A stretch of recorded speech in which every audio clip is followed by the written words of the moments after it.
come to disturb my peace again, have you? I hide myself away in a cave, and still you people insist on pestering me with your problems.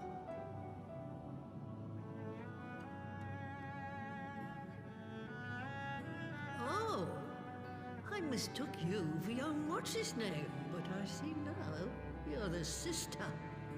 Weren't you supposed to be the lively one? I've seen happier faces at a rain-sodden burial. Well, I'm sorry to dash your expectations, but the situation isn't exactly conducive to gaiety. Ha! That's more like it. Stoller used to spit and hiss like a wildcat too. Better for a young thing like you to be filled with fire and leave the doom and gloom to your elders.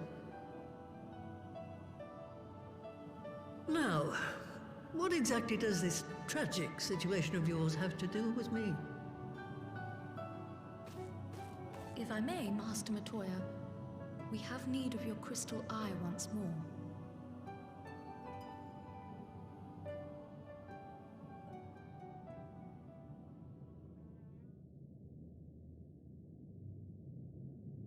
And Stoller is one of the afflicted, is she? Very well. She may be an ungrateful stray, but she's my ungrateful stray, and I'll not see her buried before I am.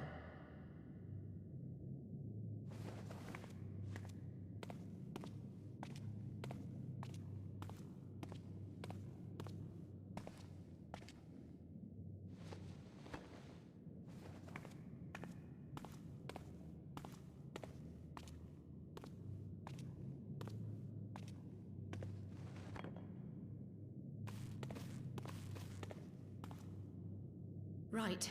Let us see what we can see. I'll begin from where our friends first fell, and cast my senses out from there.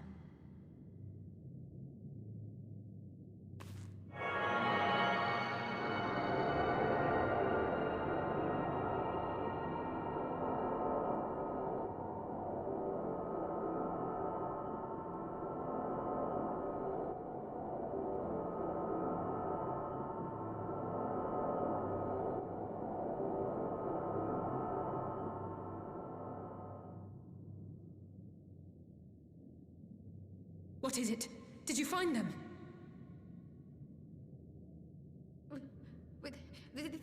This doesn't make sense. How is it even possible? How is what possible? Kryl, what did you see? The threads, they just ended. And no, I didn't lose track of them. I followed them as far as they went. It's as if they were cut off. Could their ether have dissipated if it had? Oh gods! Their bodies are just husks.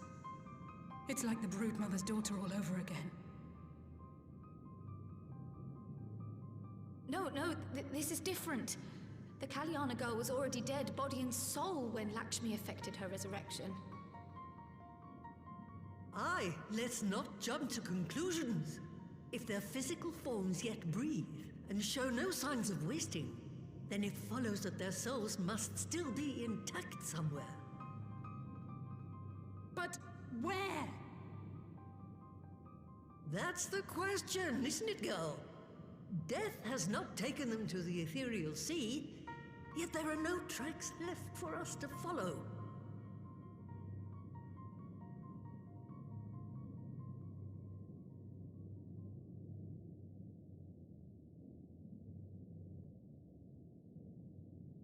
We're no closer to an answer than when we started. But knowing their souls are still out there is progress of a sort. We just have to keep looking. Pray, excuse me a moment. Yes? I remember, but... What, to Alamigo? We're on our way. That was Lee's. Apparently, a group of Populares have defected to Alamigo, and Maxima, the envoy Alphino left with, is one of them. I'm sorry. I realize we've barely begun here, but... Go, child, go! You've made up your mind, and life's too short for dithering. I'll do some digging in the meantime and see if there isn't some other method we could use to continue the search. Let's be off then.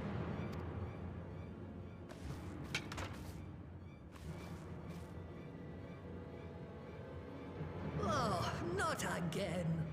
The enchantment barely seems to take these days. I chalk it up to old age, but I rather doubt it's that simple.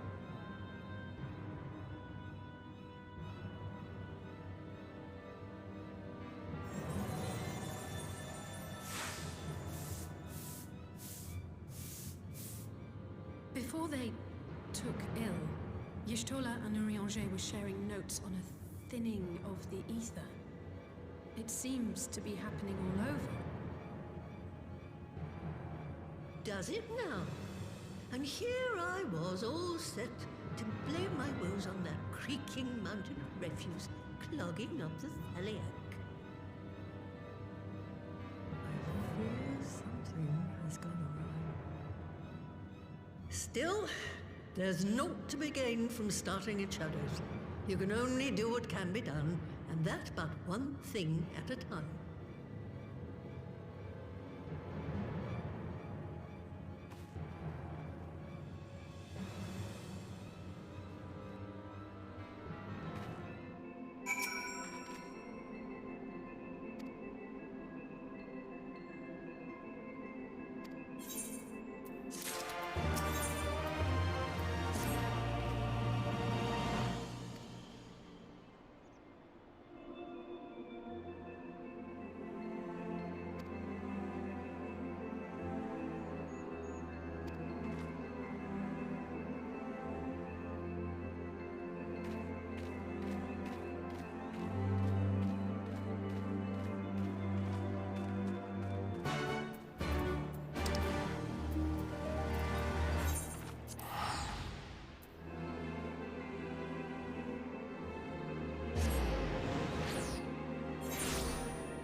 I'm sorry to drag you halfway across the realm, but when Maxima mentioned Alphino, I thought you'd want to hear the news in person.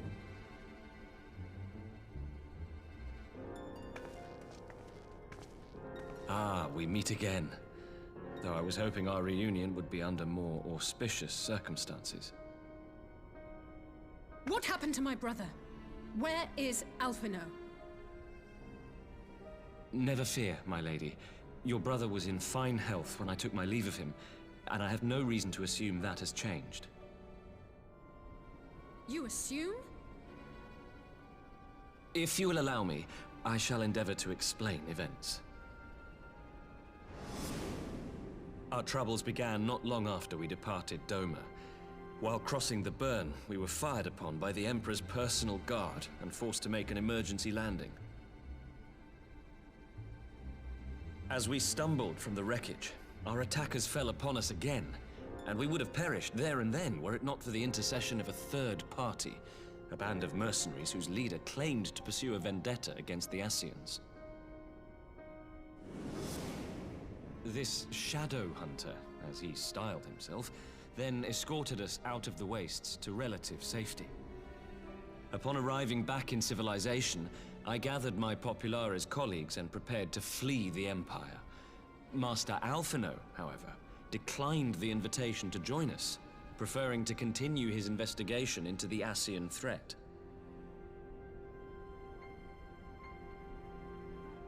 Well, at least he's not lying in a heap in the burn. Tell us more about these Ascian hunters. Who are they? And is Alphino still with them? He is. As to who they are, I'm afraid I have nothing to tell you. Beyond the fact that they root out and destroy Ascians, they were unwilling to divulge anything which might serve to identify them.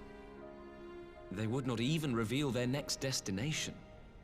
But Master Alphino asked to accompany them all the same.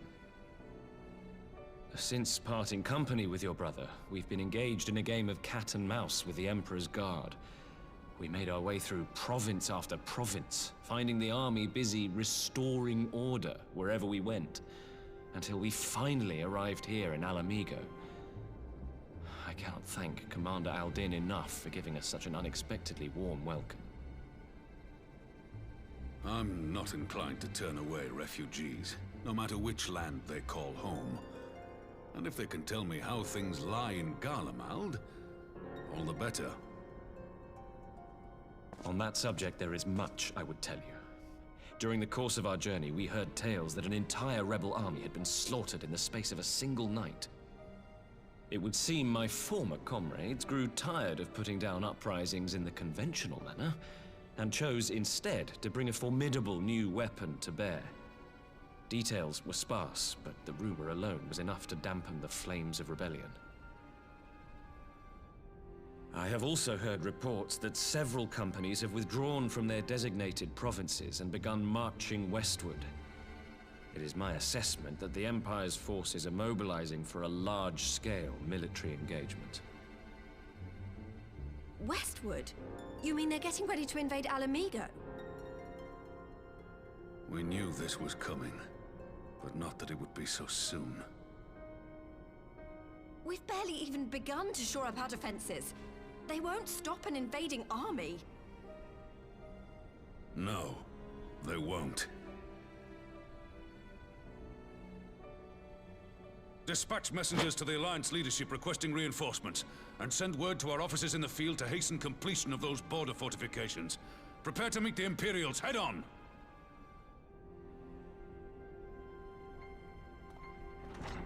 No matter how quickly we act, we still want for time.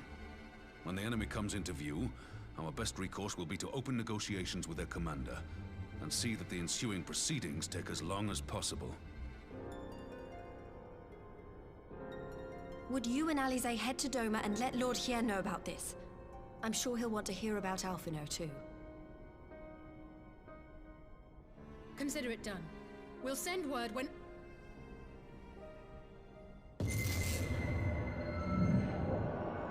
Untold sorrow must be changed. Ahead looms a calamity. Beyond become instant. Throw wide the gates.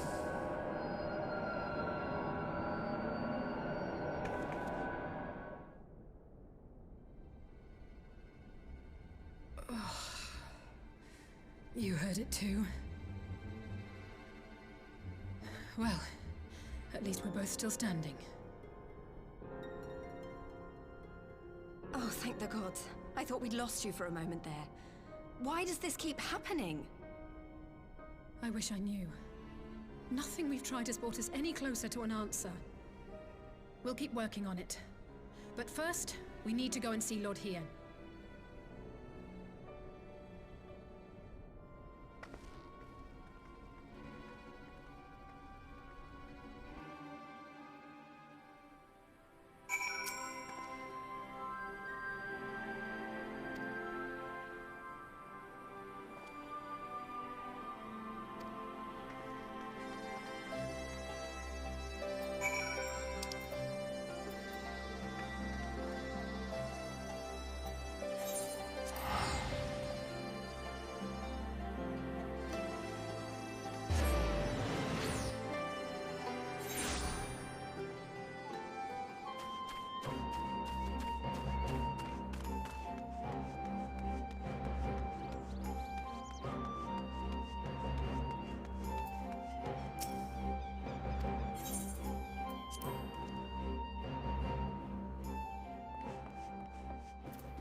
It seems the engineers have matters well in hand.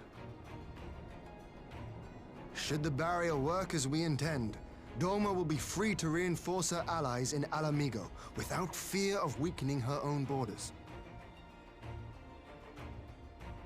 Honored friends, the time has come to put your hard work to the test. Start the generator.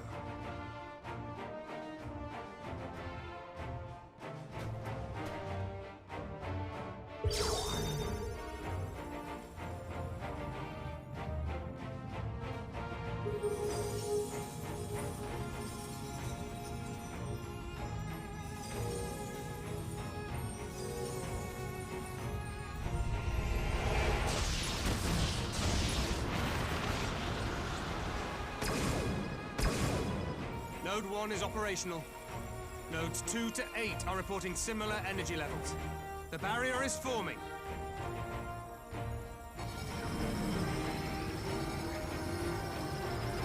$1,000 yards. 2,000. 3,000. Expansion remains smooth. No fluctuations detected.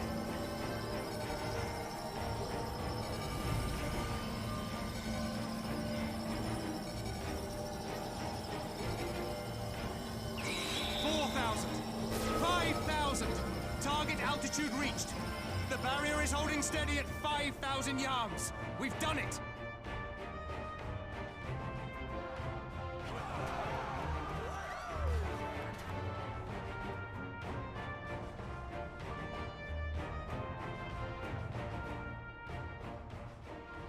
Is that an Imperial airship? Of all the rotten timing. But this is a gift, Mistress Alize. They can test our new wall for us.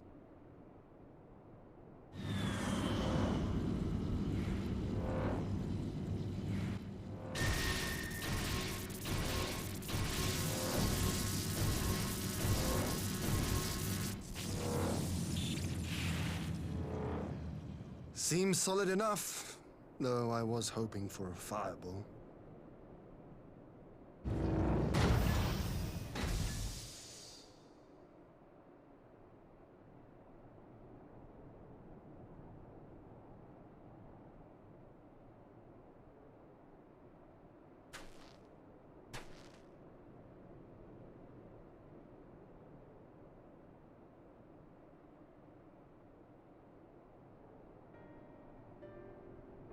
By the gods, it's Alphino.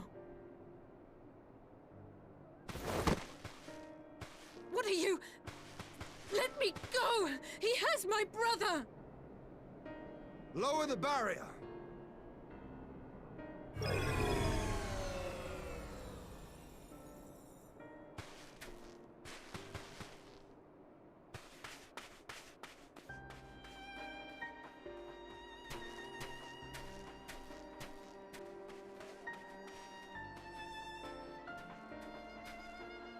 Be at ease, girl.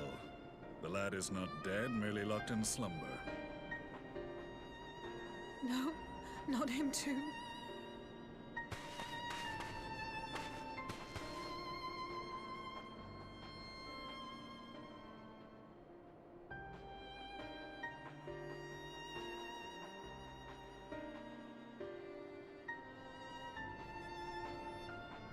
We could identify no cause and found no remedy. Thus I sought to return him to Doma, and into the arms of Lord Hien himself, it would seem. It is a day for fated reunions. Would you not agree, adventurer? Or should I address you as the Warrior of Light?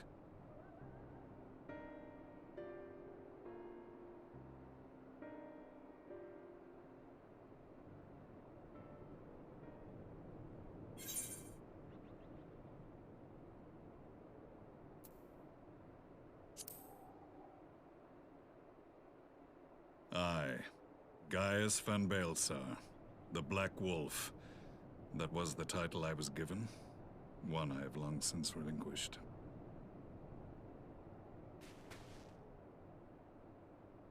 Stand down.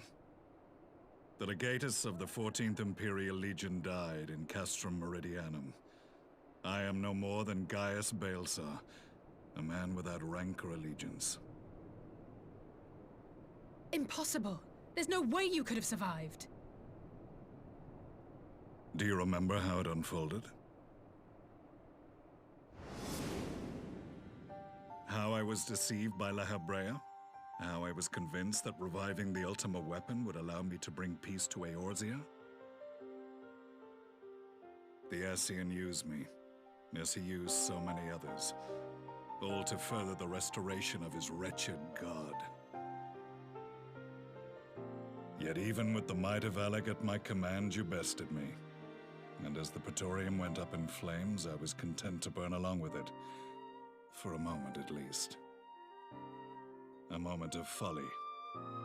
To surrender my life thus would have been to betray all who died for my cause. It was for them that I dragged myself free of the rubble, and swore vengeance on the Ascians.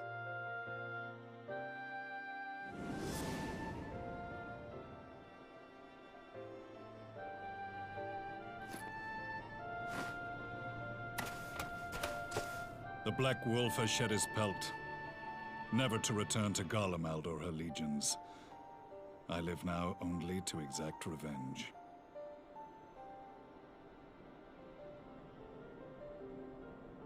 My principal quarry was to be La Habrea, whom I gather you have since ushered into oblivion. But so many more remain.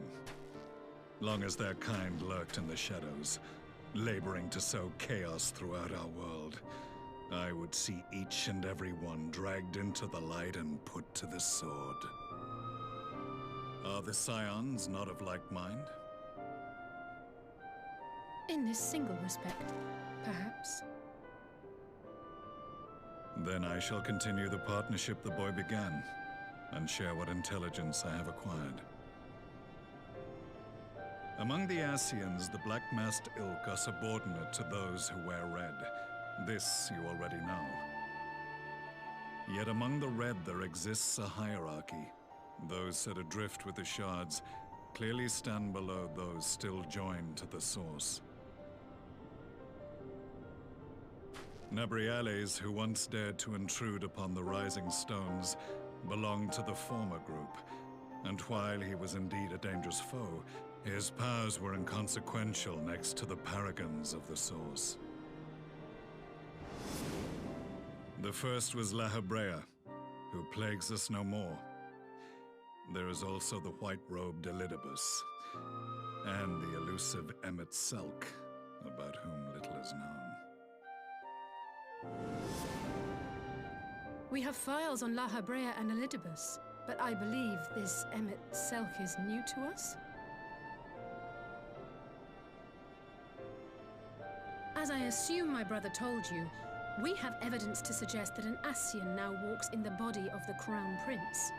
Have you identified this interloper? Elidibus seems the most likely culprit. As emissary, it is his role to maintain the equilibrium between darkness and light. Your many deeds in Hydaelyn's name have upset the balance, and I believe he seeks to restore it by throwing his considerable power behind the Empire. As a leader of the Ascians, he is one of our primary targets. It was on the trail of this very prey that the boy and I came across the scene of a failed uprising. In the absence of a single Garlean casualty, we inspected the bodies of the rebels, and the lack of any external injury drew my immediate attention. They had been slain by Black Rose, an alchemical invention of the Imperial Army. When I yet served as legatus, I ordered its production halted, and all stockpiles destroyed. Toxic gas is not a tool of conquest, but of extermination. Toxic gas? This must be the new weapon Maxima warned us about. Something deadly enough to sweep away all resistance in a matter of hours. Gods. You don't think they're planning to use this in Alamigo, do you? Put your fears to rest. We infiltrated the production facility and destroyed all existing stores of the chemical along with the plant itself. Even should they rebuild the operation, they will not soon manufacture another batch.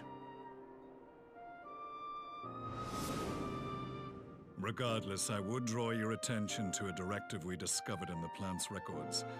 The document was marked with a recent date and authorized with the signature of one Zeno Galvas.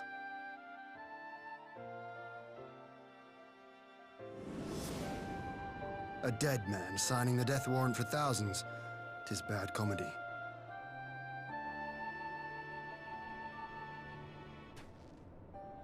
But the tale does not end there. Within that same facility was a chamber filled with devices of elegant design. Cloning technology, we realized.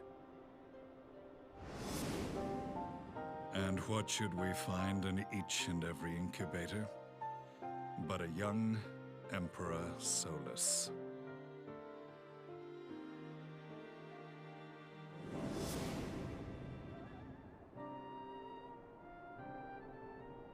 All of which prompts the question, were the Ascians responsible for these abominations, or was it the will of the Emperor? I must know which hand guides the Empire. Though I have given up my rank, I am yet a son of Garlemald, and I will fight for the future of my homeland.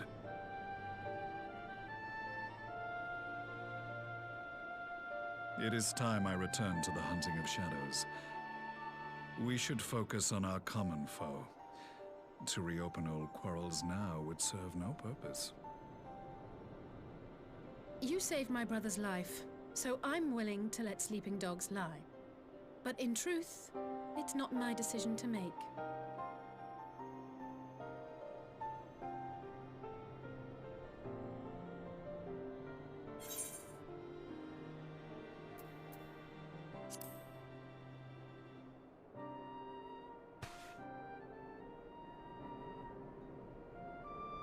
There was a time when I scorned those who placed their faith in false gods, even as I, in my blinkered conviction, place mine in Ascian promises.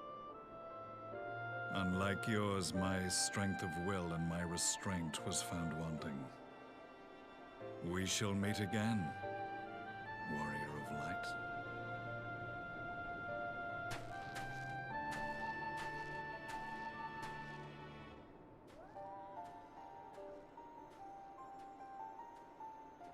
So that was the infamous Black Wolf.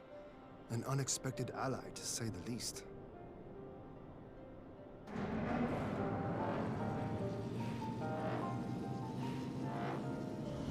Well, I am content to leave the fine-tuning of the barrier to cleverer minds.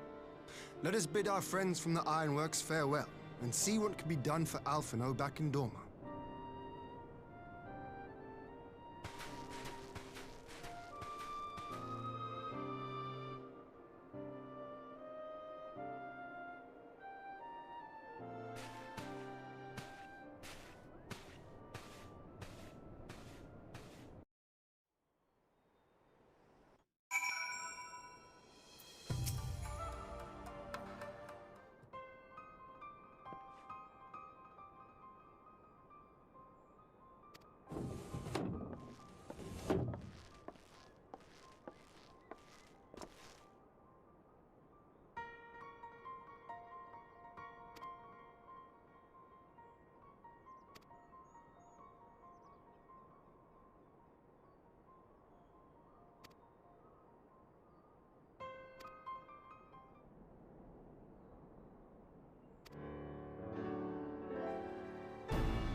Our supplies at Black Rose have been ruined, but the new plant is already under construction.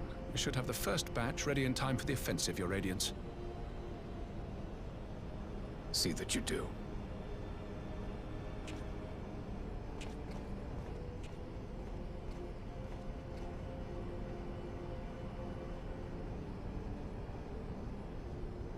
Ah, yes, the infamous Black Rose. If I recall correctly, Gaius did not much care for the invention.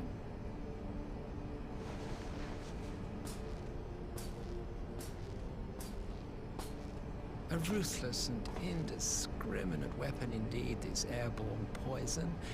It seems you are capable of making decisions worthy of your bloodline.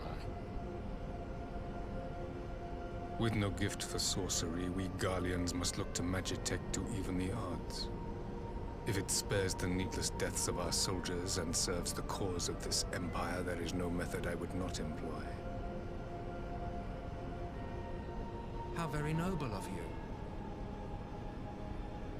Truly, though, I must commend you for embracing your role as Emperor. You play the part...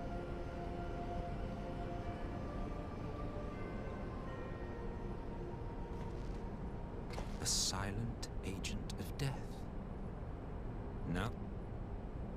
Slowly but surely, the deluge of light has worked upon the ether here in the source, and the gas should be most susceptible to its influence. Well, I shall leave you to your own devices. Go forth and bloody the land.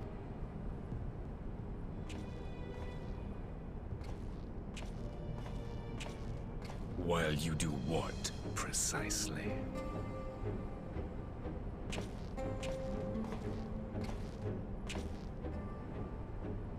Need you ask? I will be doing what all Ascians do. I am well aware that your kind exists only to usher in the next calamity. But you seem oblivious to the harm your singular agenda causes to the Empire.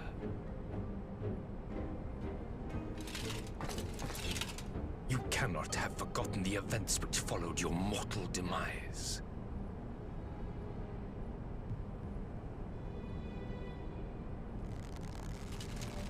Our homeland was plunged into civil war for your failure to name a successor. The edifice you so carefully constructed was but a hair's breadth from collapse.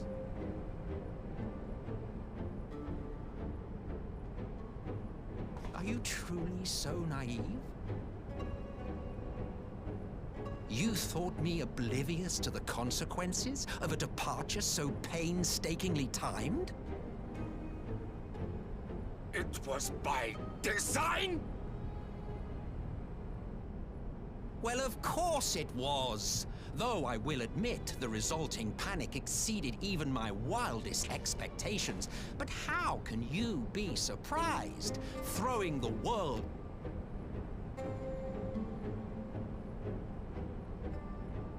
Now, if you have no further questions, I must be on my way.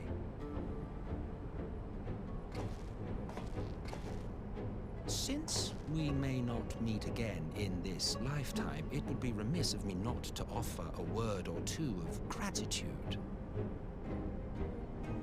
I really must thank you for this surplus of vessels. I can mold any host into my own image, but having bodies tailor-made for me in this fashion is so much less tiresome. You dabbled in elegant cloning techniques, yes? It certainly is a compelling, not to mention entertaining, field of research. And of all the options available, you chose the Founding Father on whom to experiment. You have a twisted streak to you, Varus, like grandsire, like If events play out as planned, this will become something of a family enterprise. You will be the capstone of this world. I,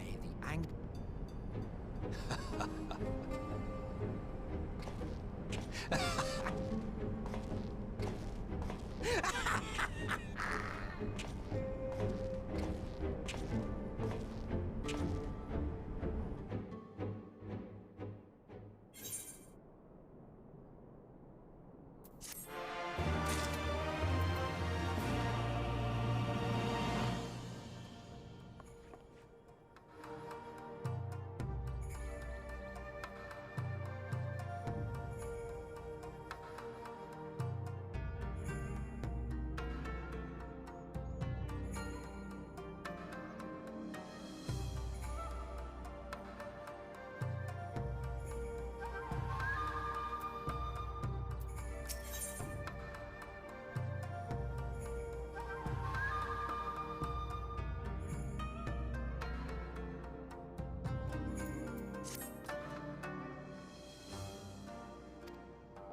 Welcome back, you two. Greetings, Lord Hien. Glad you could join us. Glad to be here. I would have come sooner, were our own defense is not in question, but I am pleased to report that our soldiers are assembling for deployment to Alamigo as we speak. We're grateful for your support. Thanks to the efforts of our allies, it won't be long before we've established defensive positions on this front as well.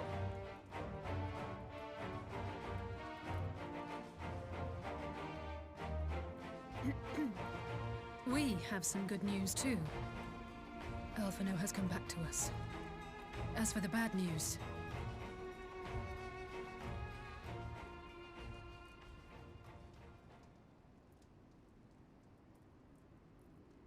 So, Alphino won't wake up, Gaius van Baelsar is alive and hunting Ascians, and the Empire is planning to poison us all with toxic gas. Does that sound about right? Ordinarily, any one of those things would have left me in shock. But the way things have been lately, it's all starting to seem pretty normal. Getting back to your report, are we sure this Black Rose is the weapon Maxima was talking about? It fits the description. And it seems we have Alphino to thank for sparing us an early demonstration of its effectiveness. I have a feeling this won't be the last time his bravery in the Empire will serve us here in Eorzea. The threat of an unknown weapon has had us all on edge.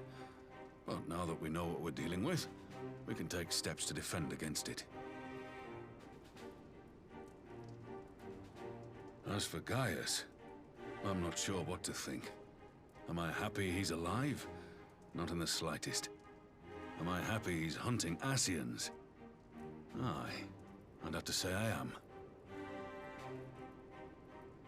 Oh, speaking of Garleans you didn't expect to see, we have a tale of our own, as it happens. When we sent envoys to the Imperial Army to request talks, they returned with the message that Varys Zos Galvus would be attending.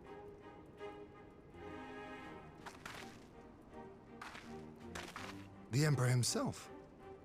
Well, Varys did sanction the Popularis peace mission. But knowing that an Ascian walks in his son's skin, I do not see how we can trust him or anyone from that nest of vipers. The Alliance would proceed with negotiations regardless, if only to give ourselves more time to prepare. We do, however, require your cooperation. Right. Yes. So, as a condition for the talks to go forward, the Empire has requested that a member of the Scions be present. There'll be a representative from each Alliance nation, of course, but I'm afraid we have to ask that you come along too.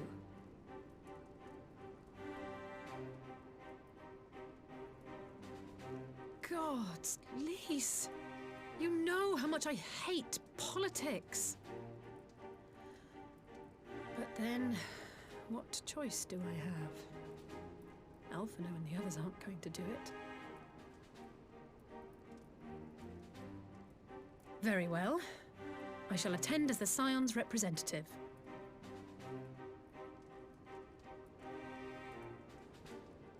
In case you're wondering why I didn't ask you, the Empire also requested the presence of Eorzea's champion.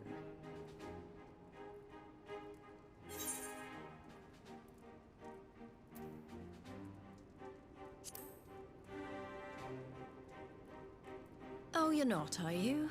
Come on, if Alizé can put on a brave face, then so can you. Now, we don't know what Varys means to bring to the table, or why he wants you there, but having you close at hand should make all the difference.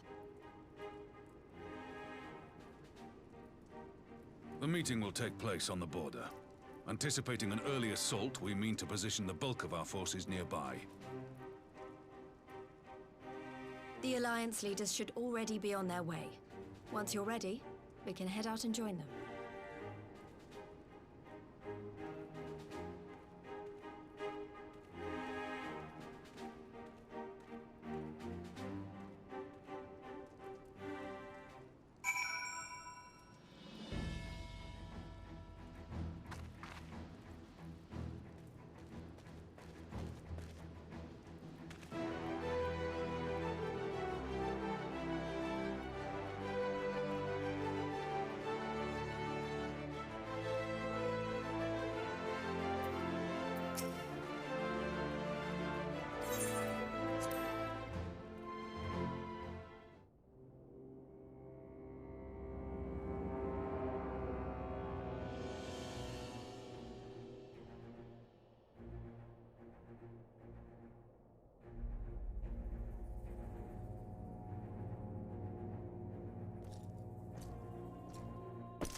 esteemed representatives of the Eorzean Alliance. On behalf of the Gallian Empire, I thank you for inviting me here today. As this parley was convened at your request, I invite you to speak first. Very well, Your Radiance. I, Nanimo Ulnamo, 17th in the line of Ul, should be pleased to oblige you. As recent events in Alamigo and Doma have made plain, the subjugation and exploitation of neighboring nations is not a sustainable policy. Should this day end in war, you may very well defeat us, but you will never extinguish the people's desire for freedom. Though it may not be in our lifetime, there will be another revolution, another war, and the cycle will continue. Doma has entered into a concord with the nations of Eorzea, a partnership wherein we recognize one another as equals. Garlemald could be afforded similar treatment. You need only set aside your ambitions and join us in paving a path towards peace.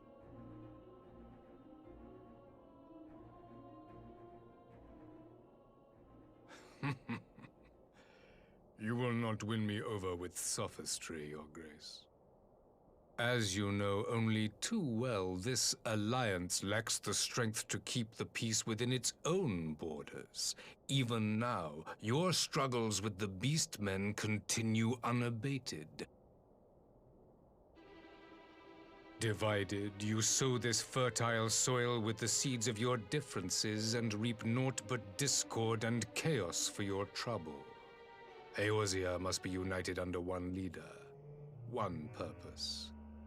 I would offer you both and bring an end to your strife. With all due respect, Your Radiance, the only thing that you offered the people of Alamigo was fear and hopelessness. The citizens of Doma can also attest to the meager arms of Imperial rule. There is no purpose to be found in a life of oppression, each day more uncertain than the last. Our people are willing to die for their freedom.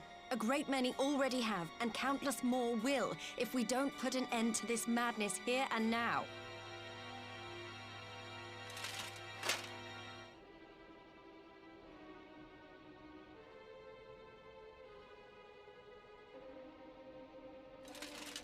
We brought order and stability to your lives. This madness and bloodshed is of your own making. You broke the peace, not Garlemald. Peace. Order. You kill our peoples, despoil our lands, take everything that is ours.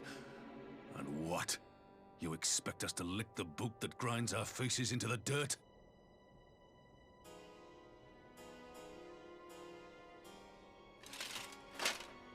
I expect you to weigh the costs. To recognize that countless lives have been lost on both sides in pursuit of a greater good, and to not squander all we have achieved in a fit of petulance.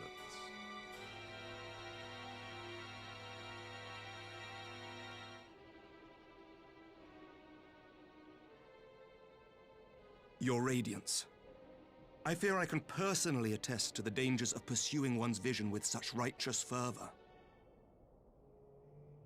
For 1,000 years, the Holy See of Ishgard waged war with dragons.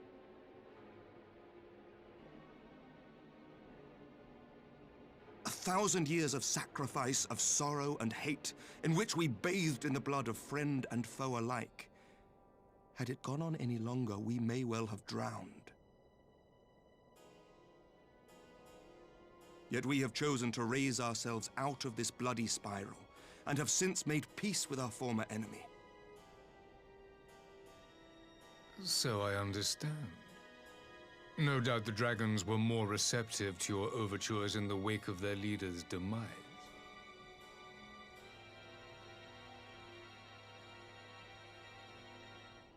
You speak of peace, yet use war to achieve it. Your father would not have bothered to obscure his intent with honeyed words. He understood that strength is all that matters in the end.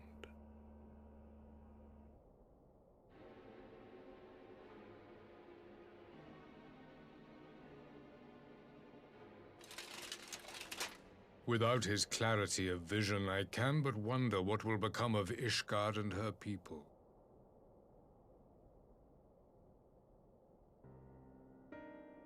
There was a time when Garlemald too lacked a leader of conviction. Weak and unable to wield magic, we were at the mercy of the strong from whom we sought refuge in the bitter cold of the north. Were it not for the discovery of ceruleum and the subsequent development of magitech, we might never have gained the power to take back that which was rightfully ours.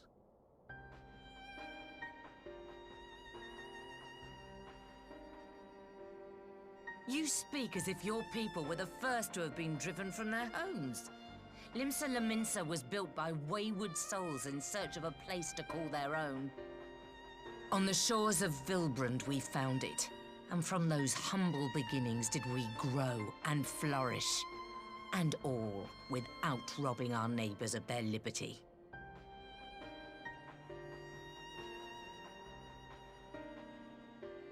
So saith the pirate. Am I to believe that you simply asked the kobolds to yield up their lands and that they were happy to oblige you? That you did not drive them out like rats in the hold of one of the many ships seized by your privateers?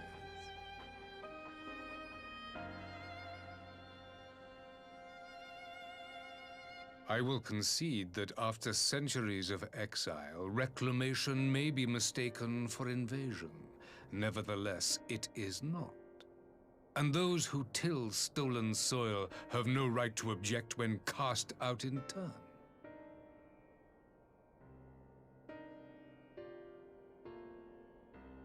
Your uncompromising nature rivals that of the Ixal. They too lament circumstances which they themselves perpetuate. Were they but to embrace peace, we would welcome them with open arms. Indeed, some few have done just that, and now receive of the 12's Wood's bounty. Would that your people might learn from their example.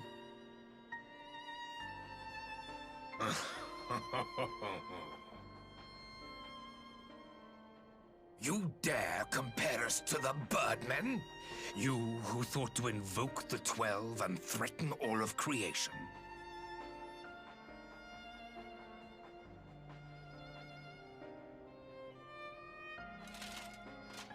I came here in the hope of finding some speck of common ground, but I see now these discussions will accomplish nothing.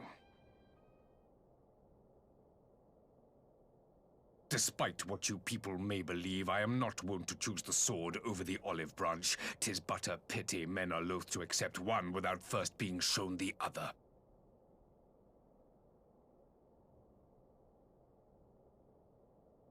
Wait! I beg you. This meeting was supposed to be a chance to find a way forward together, not to bemoan the missteps which brought us here. Please. If you truly consider violence a last resort, there must be a way we can come to an agreement.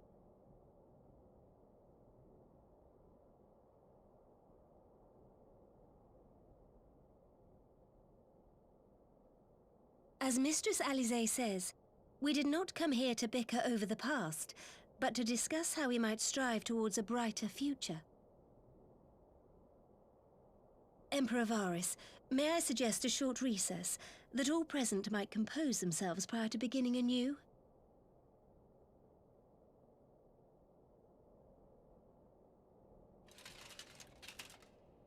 Very well. I pray this intermission will suffice to move these talks in a more constructive direction.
Now then, who would have the floor?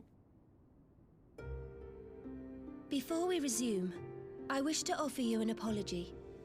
After you graciously accepted our invitation to discuss an armistice, we have done naught but rebuke you at every opportunity. I believe I speak for all of us when I say we are deeply sorry for our discourtesy.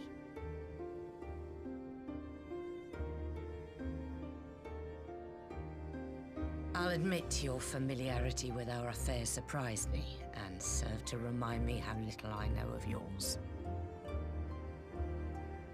I think all here can understand the desire to reclaim one's homeland. But why expand further? That is my question. If I may, the answer can be found in the Imperial doctrine they took great pains to impart to my people. Recognizing the threat icons posed to the world, Solus Zos Galvus decreed that they were to be eradicated. To this end, he began a campaign to unite all lands under the Garlean banner. Or so we were taught. Yet the Emperor only reached the burn, the Baron said to have been laid waste by icons, after conquering all the lands that lay between. What is more, I am quite certain the practice of summoning was not nearly so widespread in the days before the Empire's founding. When you put it like that, it all starts to sound like an excuse, doesn't it? But to distract from what? Why are you really waging this war?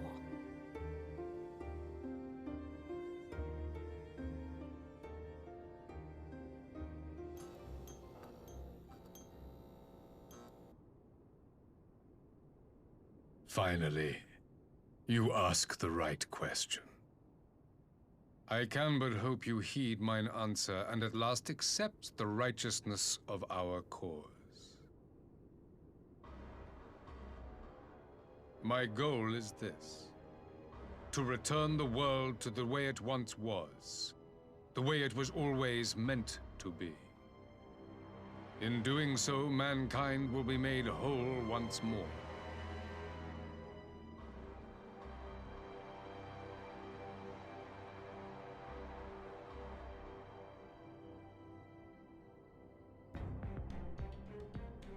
No longer will we suffer from the dissension born of our differences. There will be but one race, a perfect race, as we were when time began. What in Rulga's name are you talking about?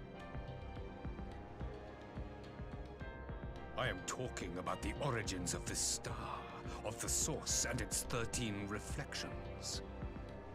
At the instant of the great sundering, 'twas not only the world that was shattered, but mankind itself. Thus were we divided into myriad races, each with its own unique imperfections. That is why man looks upon his neighbor and feels fear and hatred, why he wages war, why he kills his brother. You all in your own way have proven as much today. The peace you seek is but a fleeting solution to a fundamental problem.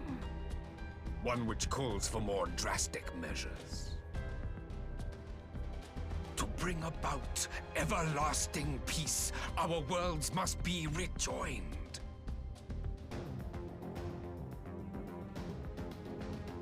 That is the goal the Empire would see realized.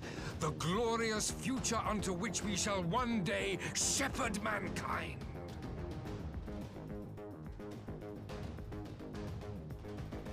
A rejoining of worlds. I have heard this tale of the source and its reflections before. Are these not the self-same desires as the Ascians? Emperor Varys, do not trust in their words. They will lead you to your doom. My father thought to use them, but in the end he succumbed to their temptations. He embraced summoning like so many other pawns before him. Do not tell us you mean to do the same.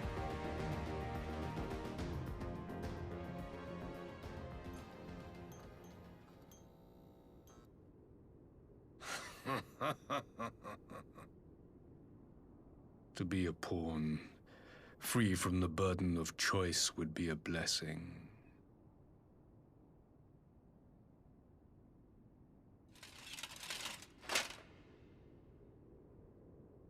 But I forswore that privilege the day I learned that the Gallian Empire was built by the hand of an Ascian. What?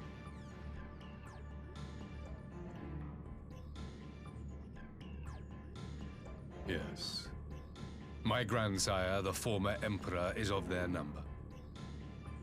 And who better to build an empire capable of bringing about the calamitous change we desire? Would you condemn me for this alliance? For bowing to the will of these shadowy masters, when the prize is true and lasting peace?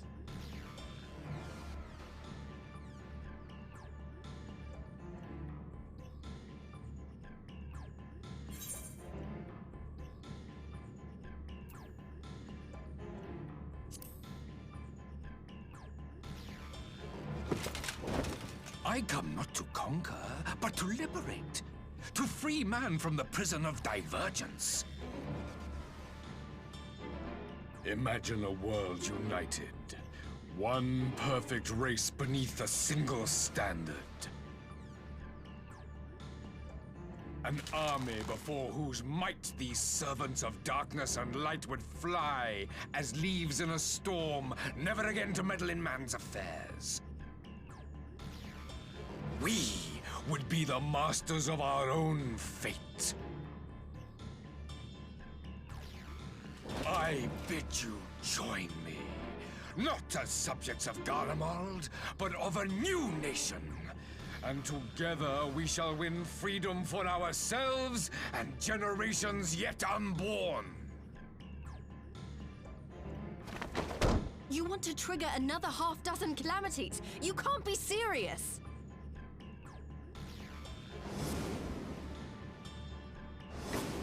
Have you forgotten how many died? There will be no one left. Do you truly imagine we would aid you in your bloodletting? It is unthinkable, unconscionable.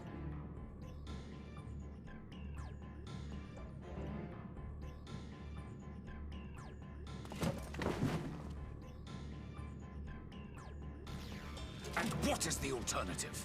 To be as cattle waiting for slaughter? I would have us work together, that we might take fate into our own hands. Into your hands, perhaps.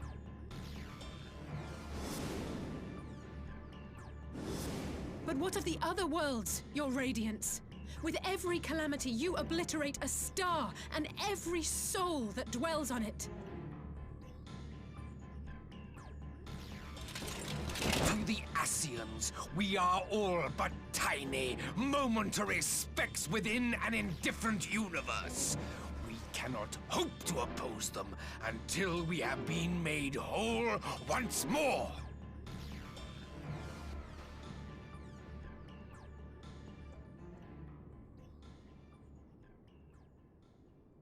Are these truly the words of Garlemald's ruler? The flaws and foibles which you so abhor are what make us who we are. Every nation, even yours, Emperor Varys, is made whole through the combination of these imperfections, the strengths of one compensating for the weaknesses of another. While it is true that man succumbs all too often to anger and avarice, he may yet overcome his baser instincts through the forming of bonds with others, fostering community and cooperation. That the protector of an empire should not only reject these fundamental truths, but seek to change them at so dear a cost to life is indefensible. Such a man is not fit to govern.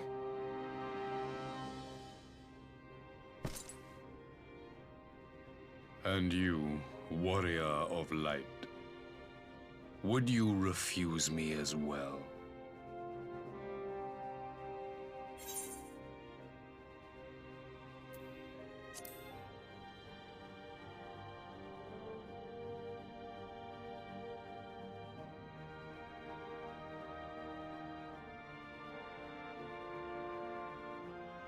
It would seem the Alliance is of one mind on this matter.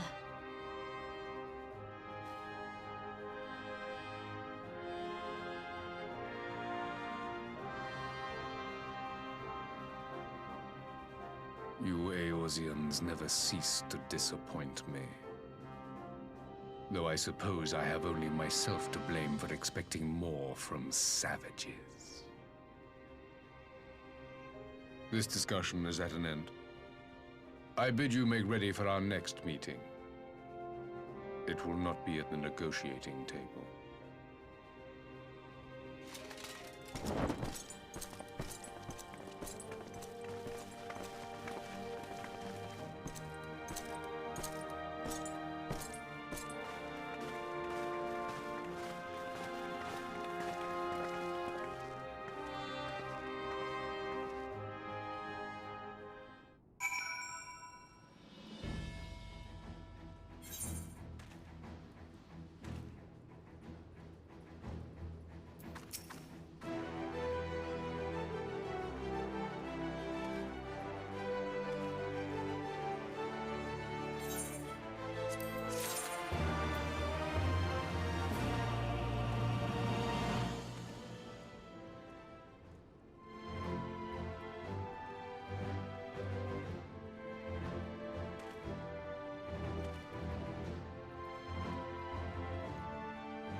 I'm not sure what I was expecting from our meeting with the Emperor, but it wasn't that. Still, at least we know now what he's really after. Aye, a future built on a mountain of bodies. I too want the Ascians dead, but not at any cost. The last of the reinforcements from Dorma arrived not long ago. I pray it will be enough. Given the Emperor's stated goal, this is a battle we can ill afford to lose.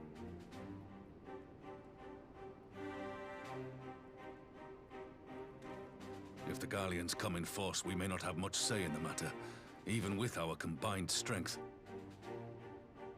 We knew from the first that the odds would be against us. But if there is even the slightest chance of victory, we must do everything in our power to seize it.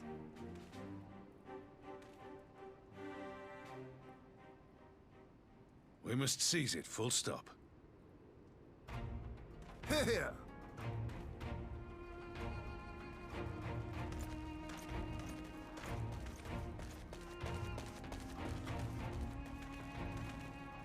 The two of you are to join an irregular unit and support the main host. I won't bother asking if you're minded to fight. After coming this far, how could I not? And for once, there's no one around to countermand me. Not that they would. Not even my brother. But we all know who really make the difference. Ready to frighten some Garleans?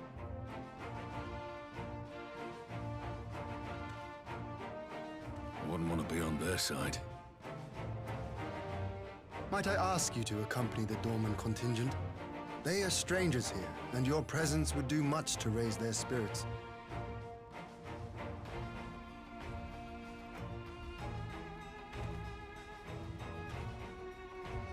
We would be honored. When our people stride out with you in their midst, I dare say the Eorzeans will feel an ilm taller themselves. High spirits have a way of spreading. What I wouldn't give to join you. But my duties as field commander will not allow it. I'll leave the front lines in your capable hands.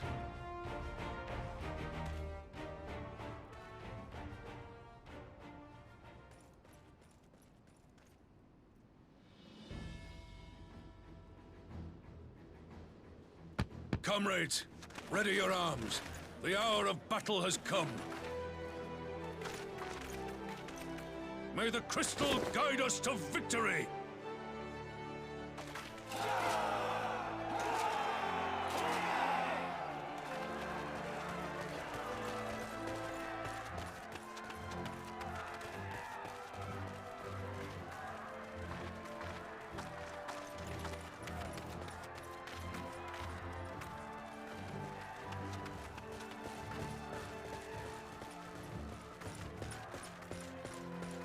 Since the others couldn't be here, we'll have to fight twice as hard.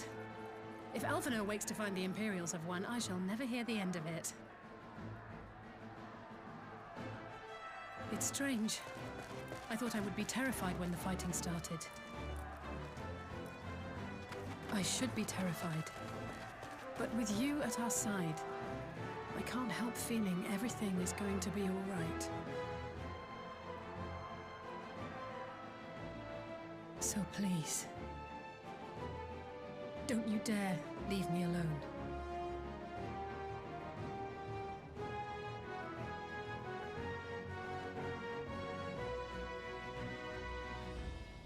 No matter what happens, we have to survive together.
after me!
shan't hold back!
You underestimate me!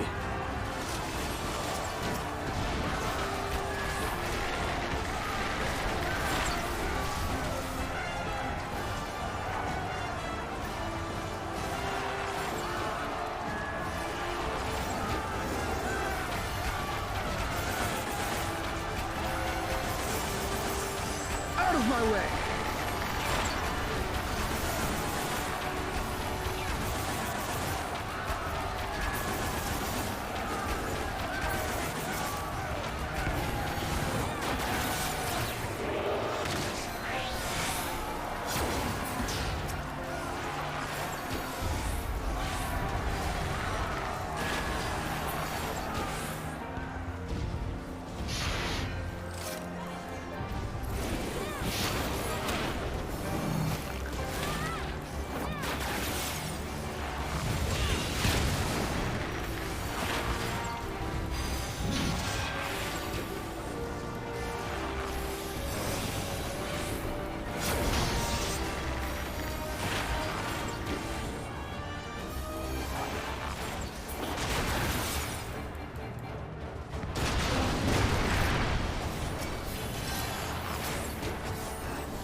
There you are!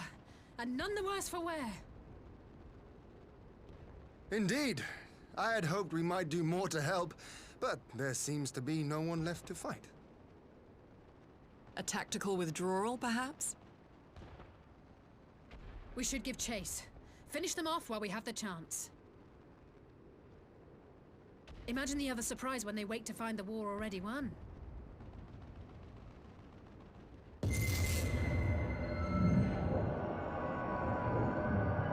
The light will expunge all life. Only you can forestall the calamity. Throw wide the gates. No! No! No! No! Like...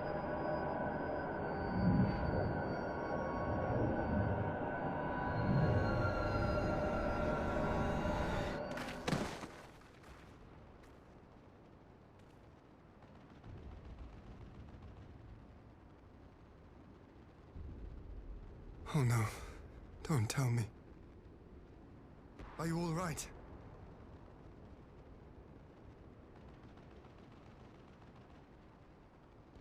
Quickly!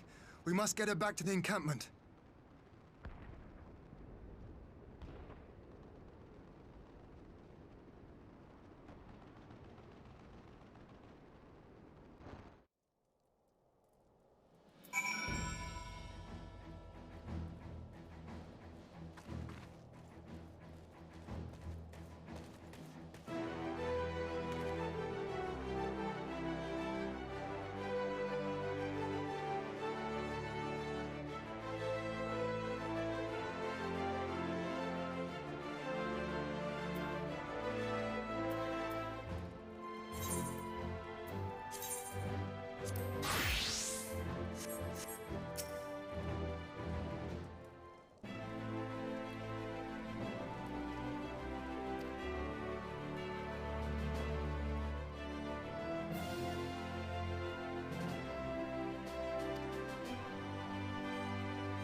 hand?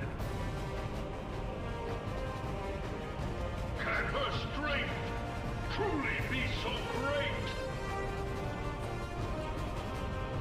It is the blessing of light that confounds you.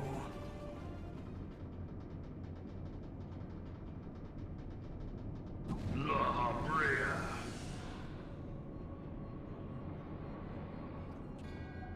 Your foe acts under the protection of the crystal she bears. So, this is what empowers her. Beyond mortal limits. If you are to prevail, the hammer of darkness must needs be brought to bear upon the shield of light. And so it shall, for the Ultima weapon is host to a power of which you are as yet ignorant. Speak plainly, Ascian. The heart of Sabik. It is the weapon's core, an enigma whose surface even the vaunted scholars of ancient Aleg failed to scratch. The magic within has lain dormant for eons. Of what magic do you speak? A spell without parallel. Ultima. I sought the life force of the primals for no other reason but to quicken the core. For the true power of the Ultima weapon lies within its now beating heart. La Habrea, what have you done? No more than was necessary for my god to be reborn. Damn you, Ascian. The hour is at hand. Behold but a sliver of my god's power.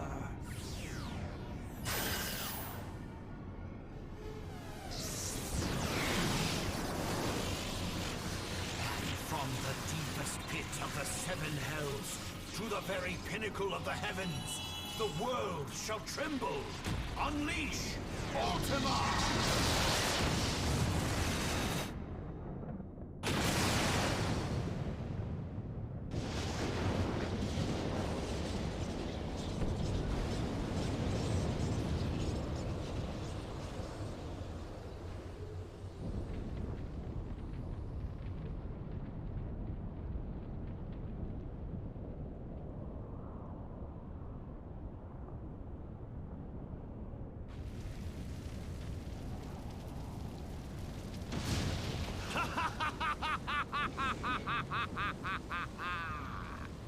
Such devastation! This was not my intention! Oh, Heidelin. It seems the task of keeping your champion alive has exhausted what strength you had left. Van Belsar, your enemy's shield is broken. The rest I leave to you. We will speak later, Ascian. But first, I must deal with you. The question of who is mightier remains. Come, adventurer. Let us find the answer together.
There have been several skirmishes along the border, but as yet neither side has delivered a decisive blow.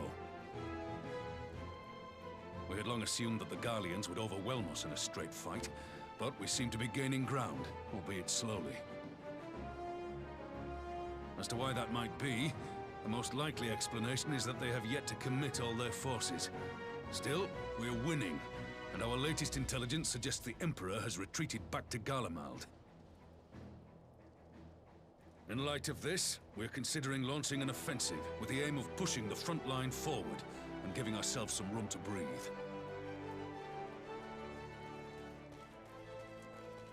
Commander! The Imperials! They've broken through our defenses to the east. What? Our scouts say their forces are being led by Lord Xenos.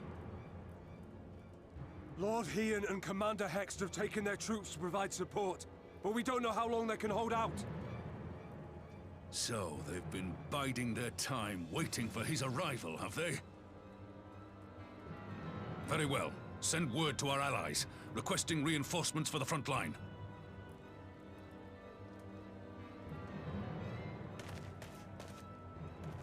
Should the worst come to the worst, I may need to enter the fray myself. But what of you? Do you still have the strength to fight?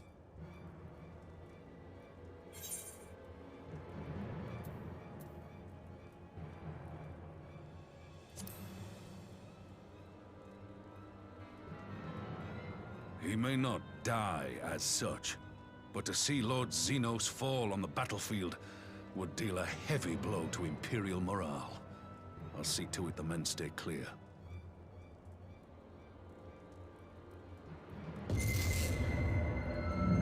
Why won't they open? Please, I bid you open.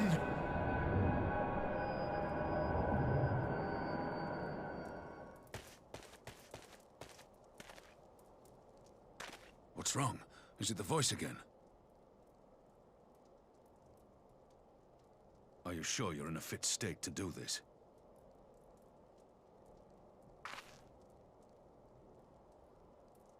May Ralga grant us strength. Give 'em hell, lass.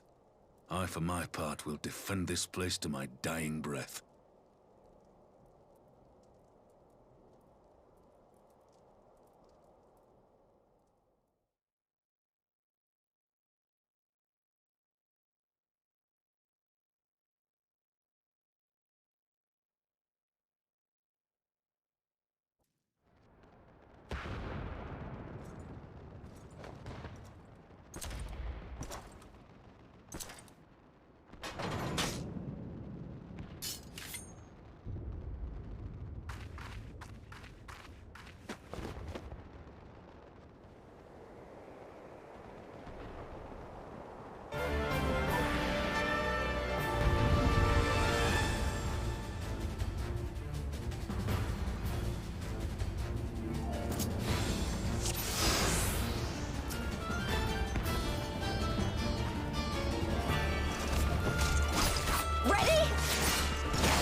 weave of a shinobi's power.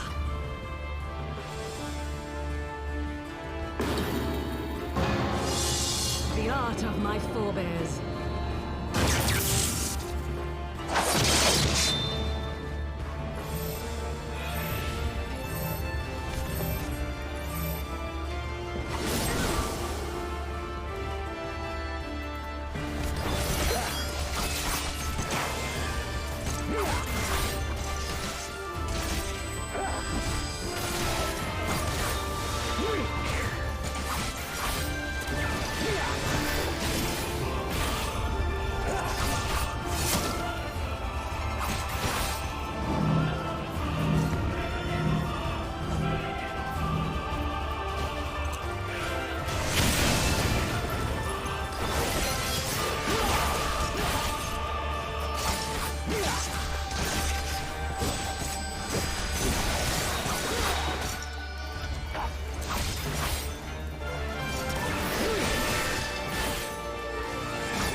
Magic?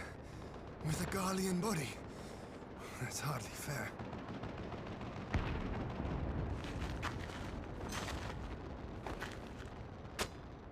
Still, he must be stopped, no matter the cost.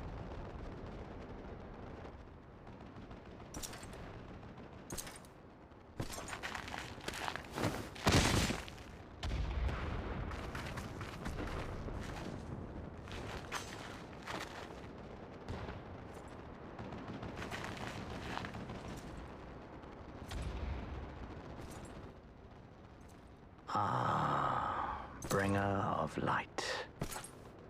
It has been too long.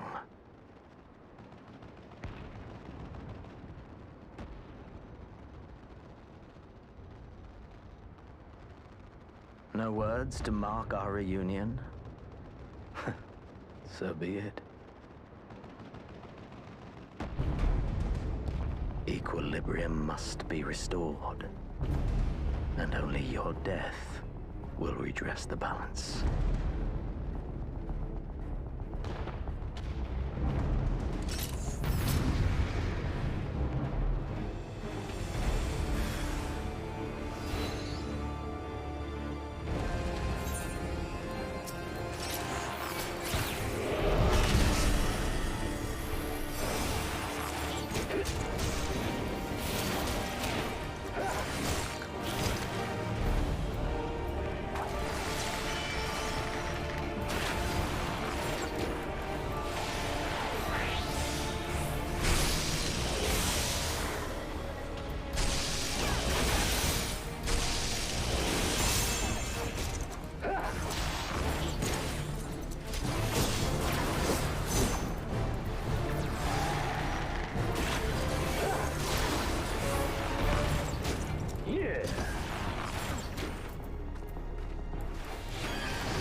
Your mother chose her champion well. Yet, for all your strength, you will still fail.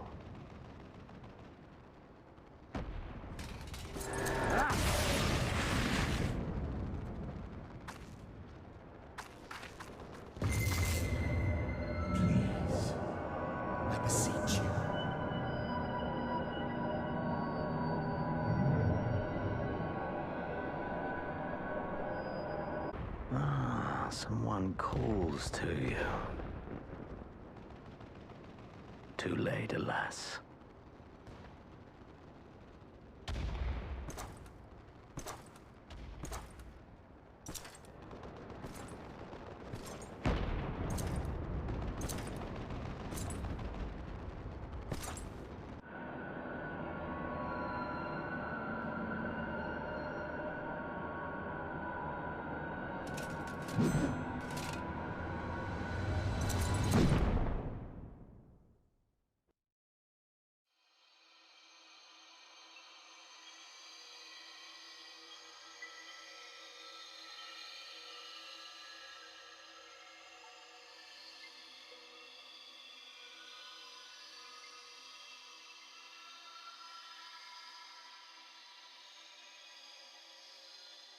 At last, I found you.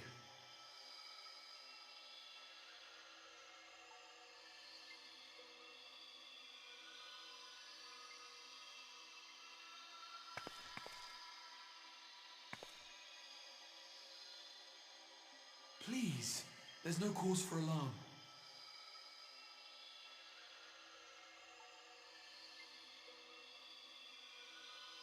Though, I confess, this is not where I had intended to meet.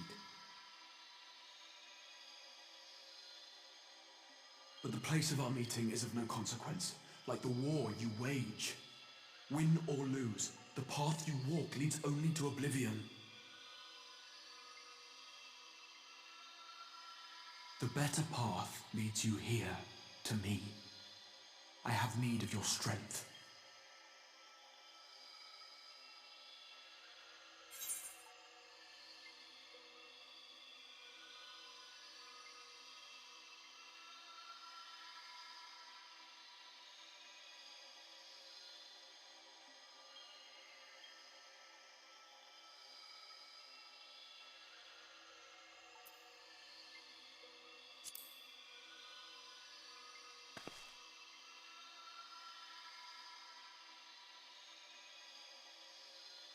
The battle is over, the danger past, but your work is not yet done.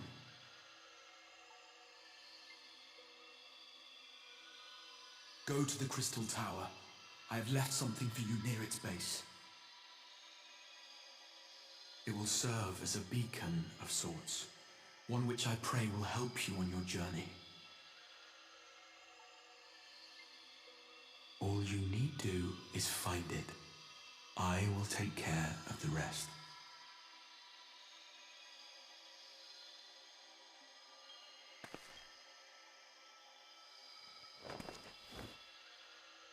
Soon, we will... And the path to the first will be yours to walk at last.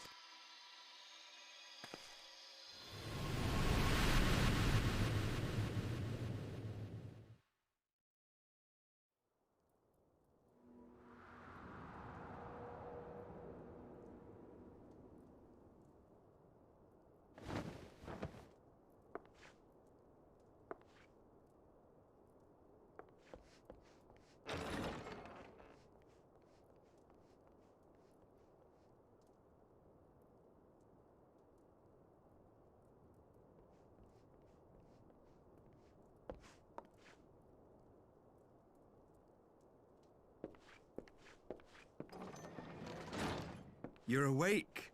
Thank heavens.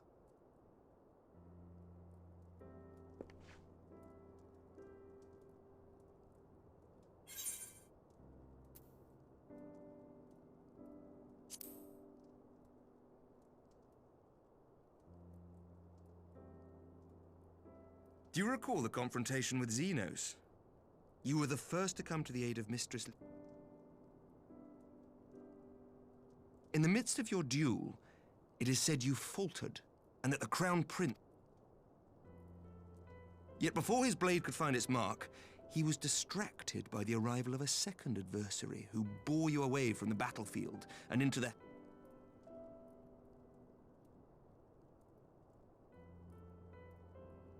Lest you wonder, he left before you awoke. As is his wont.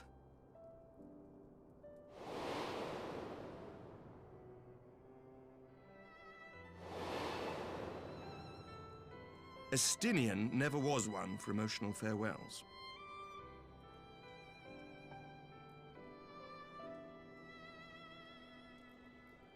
Though Xenos bested all before him, the battle clearly took its toll, for he retreated shortly after your rescue. Seeing this, the remaining Imperial forces decided discretion was the better part of valor and pulled back, allowing us to re-establish our position. We have since received word of renewed unrest in the provinces, doubtless inspired by the efforts of the Eorzean Alliance and our Far Eastern allies. Nor does the good news end there. We have also come into possession of intelligence suggesting unrest within the Imperial Court. This would certainly explain why both the Emperor and Lord Xenos appear to have abandoned the fight. A long-awaited ray of hope in these dark times.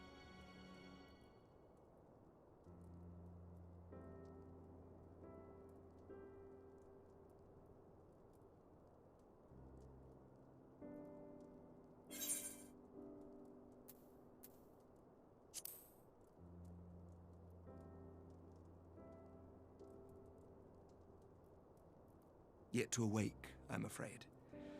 But please, concentrate on your own recovery for now. You have carried the hopes of some half-dozen nations, and we are all eternally grateful for your efforts. But no one is without their limits, not even you. Leave this fight to us, my friend. You have earned your rest.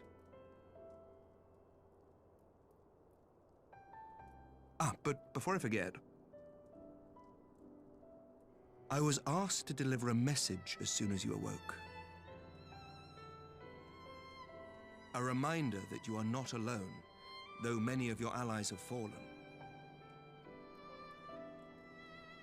When you are well and rested, you are to return home, where friends will be waiting for you.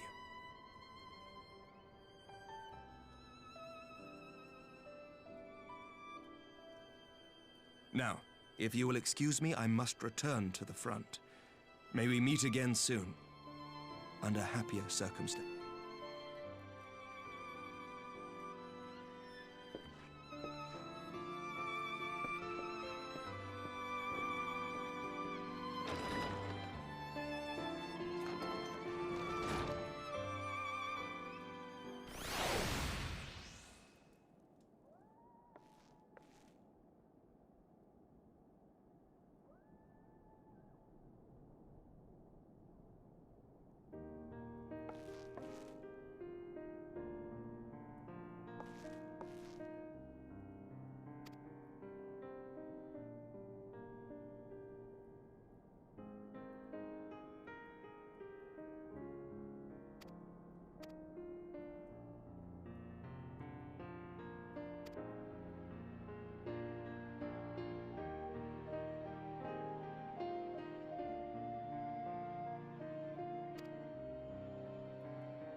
The 12!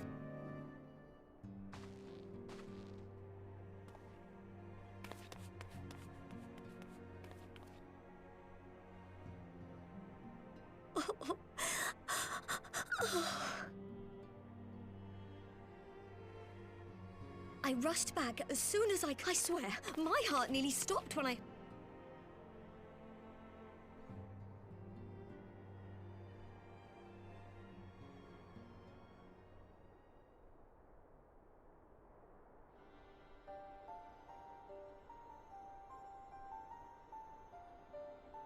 Win or lose, the path you walk leads only to oblivion. Oh, well, that's helpful.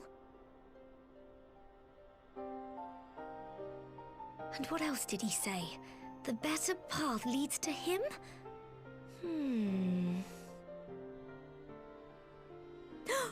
If his is the voice you've all been hearing, perhaps the others are with him!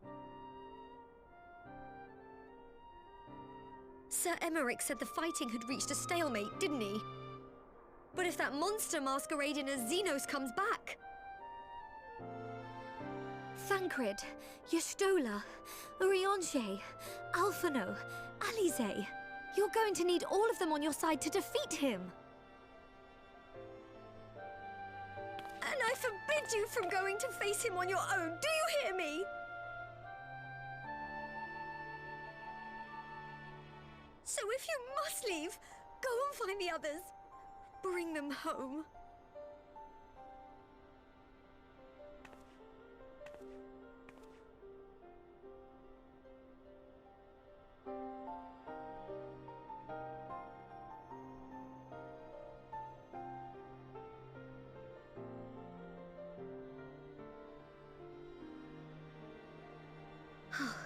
As for where to start, you said the stranger had left a beacon for you at the Crystal Tower, right?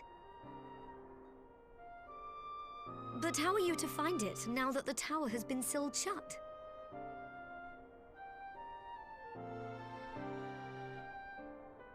There has to be a way. If anyone would know, it's Sid, and the researchers of St. Coinac's find. Don't you worry, we'll find that beacon for you.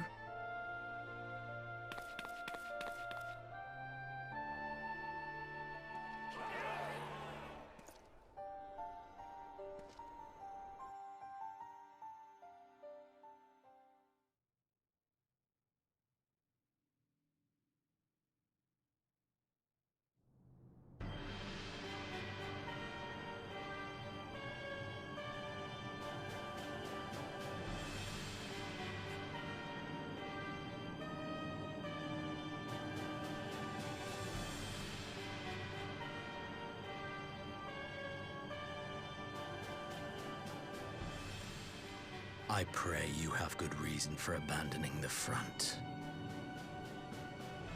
How could I remain there while the rumor that my son is possessed by a demon spreads like a sickness here at home? I will not be made to fight for the throne a second time. But what of you? Did you not tell me you would destroy Eorzea's champion with the ease that one might swat a fly?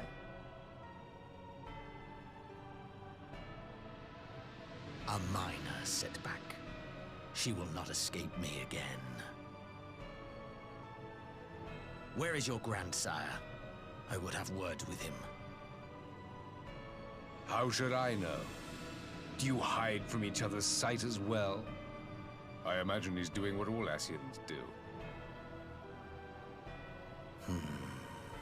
He must have found a way to take advantage of this turmoil. Men are not pawns to be played with, Ascian. You underestimate us at your peril. This war will not be decided by you and yours. Man must choose his own fate, and I, for my part, will do all within my power to see Garlemald emerge victorious.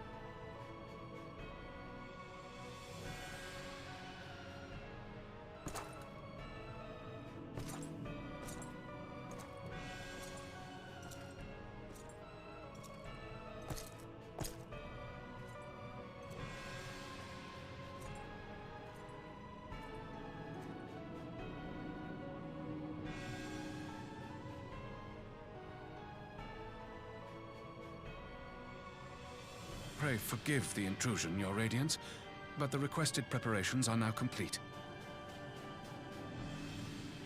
We stand ready to begin production of Black Rose upon your order.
My enemy. My friend. Had I been but a step faster.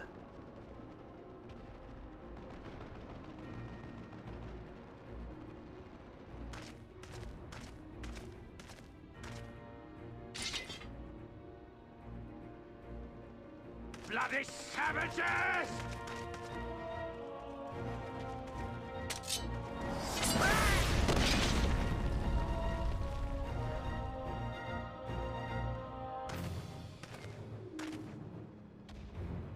A pity your hunt leads you elsewhere. Not that I am surprised. May you find joy in it.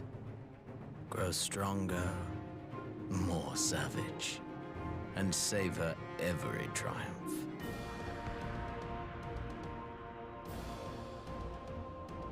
In the meantime, I will reclaim that which is rightfully mine.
Look how many people there are! Should we get to it then? Pick up anything that seems the least bit device-like, and we'll make ourselves a pile. Well, if it isn't the hero of the hour, maybe you'll change our look. We've found bugger all without you. Biggs! Wedge!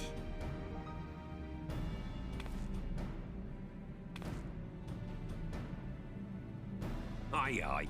Well, we could hardly say no to a call for aid from the Scions. Jesse called the chief for some other business. So we'll be working twice as hard to make up for his not being here. Thrice as hard, even. Thank you, both of you. I'm sure we'll find that beacon in no time.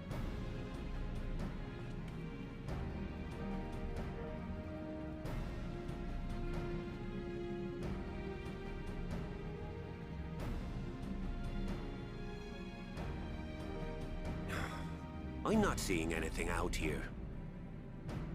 Do you reckon you could squeeze in there, Wedge? And get stuck halfway? No, thank you. I could try if you like.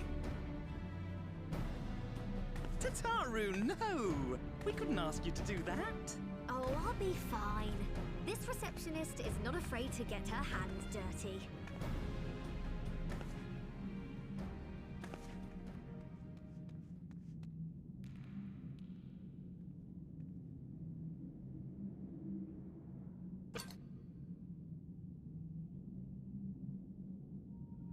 Sorry, I meant to say, the scholars haven't finished their preliminary assessment of the site yet, so we're not supposed to venture too far in. What's that you got there? Now that looks promising. Isn't that the Ironworks symbol? Counterfeiters? Now I have you. You are right. What's happening?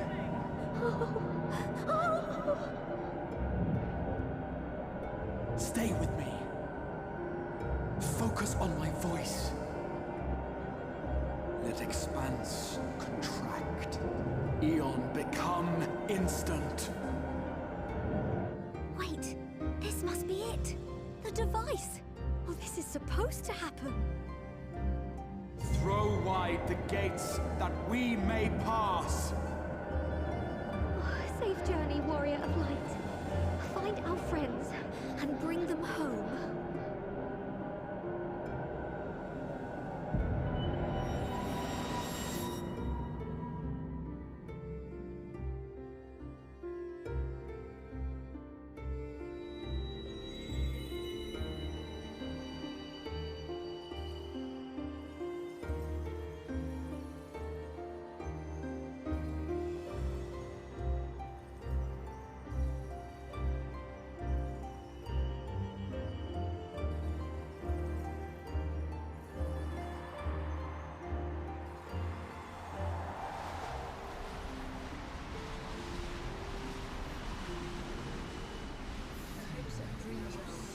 is a day for faded dreams. Thank you for showing me the dawn's light will shine again.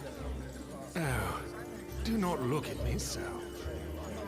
You're slaves to a tyrant! There's no freedom in that! This is one battle you cannot fight. Away with you!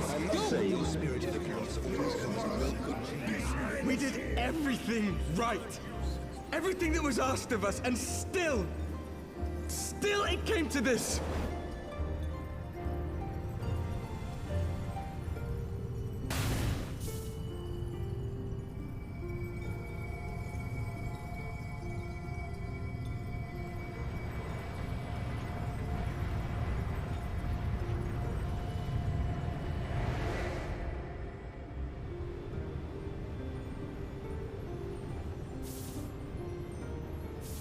Your time has not yet come.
From endless dreams I awake.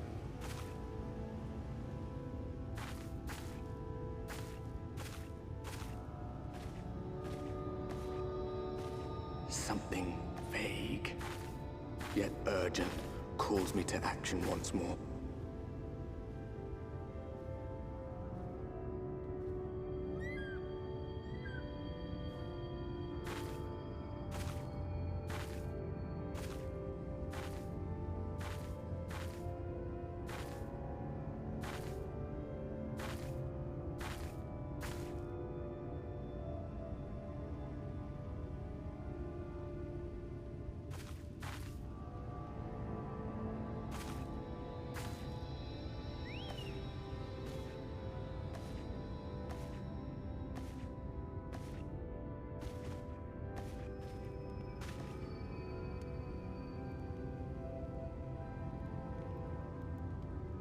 Rare to meet someone out here who's not a peddler themselves.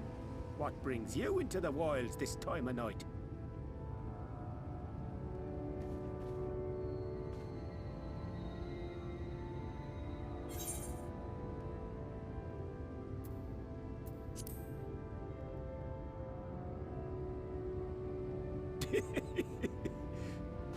Well, if it ain't the oldest joke in the book. Me granddad, God rest his soul, used to tell that one to the barman at kicking out time.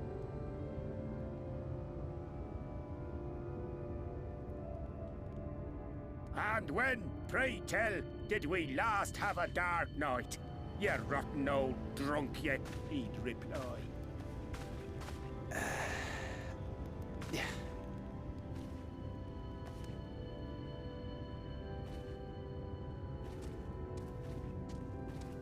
Over 100 bleeding years ago, that's when.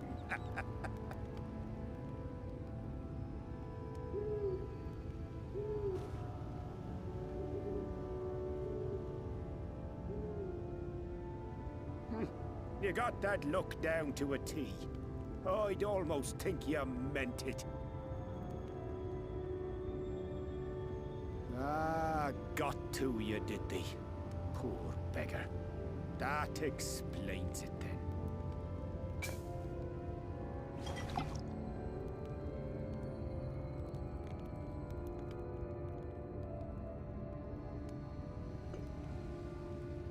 Well, I've roads to travel and wares to sell, but you best hurry along to the town nearby. Just head east through the trees and aim for the Shining Tower. You'll find the place soon enough. 'Tis the biggest settlement for malms around. Go on now, friend. They'll take good care of you in the Crystarium.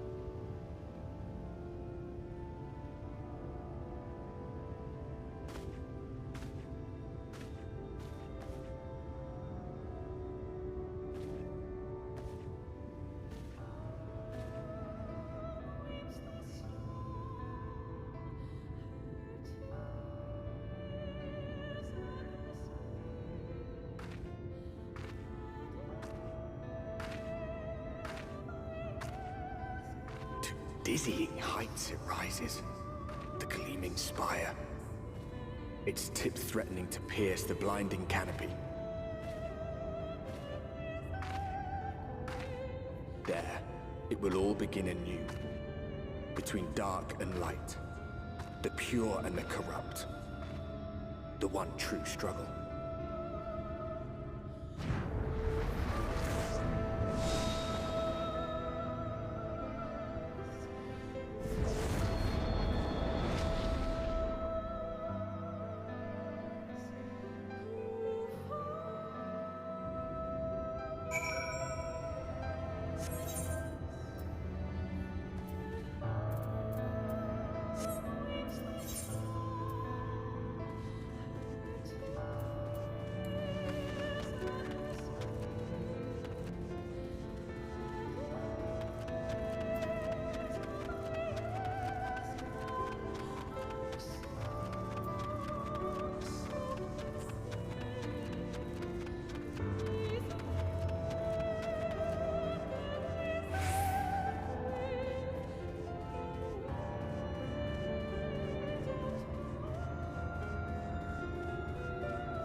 halt!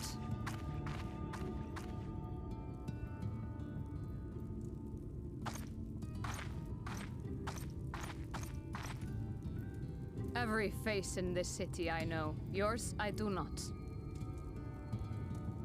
This is the threshold of the Crystarium, stranger, and I am its gatekeeper. If you would enter, you will answer my questions.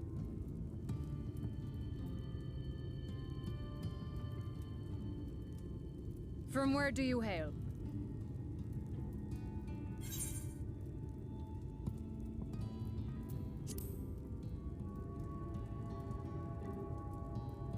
Do you take me for a fool? No such place exists. Had you given me an honest answer, I would not have barred your way. We care little here for a person's place of origin. But instead, you chose concealment. And I will not suffer you to pass.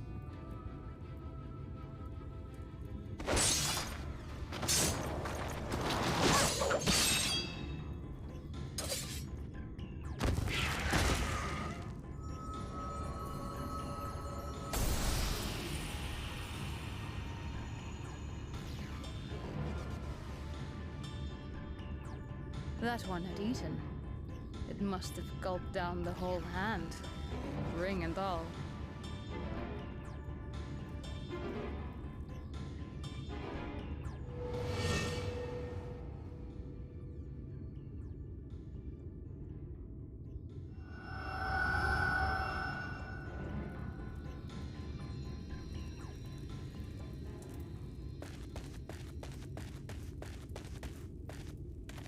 Everything all right, Captain?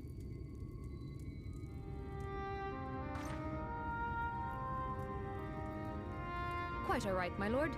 Just a stray sin eater, and a weak one at that. I see. Weak or not, we should be on the lookout for more.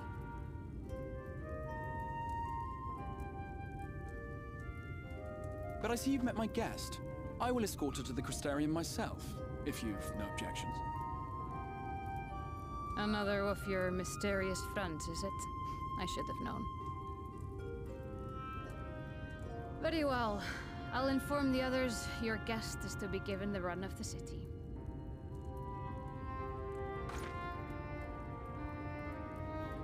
Pray forgive my less than cordial welcome. May the rest of your stay with us be a pleasant one.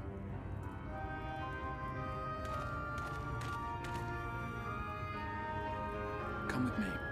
I will answer whatever questions you have when we are somewhere more private.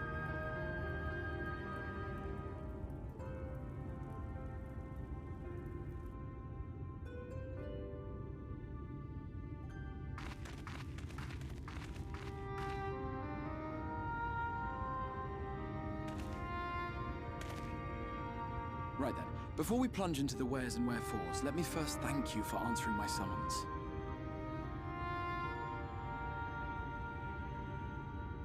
I had intended to bring you directly to my personal quarters, but I fear my aim was slightly off. That you are still able to make the crossing unharmed is a great relief. And so, we come to the question of where.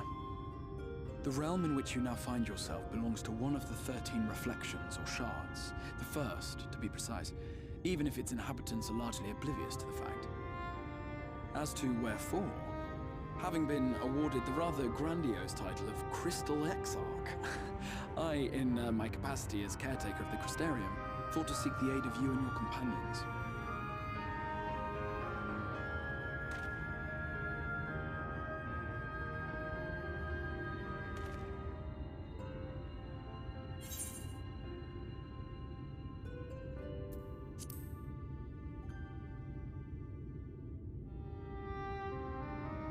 An inkling, yes.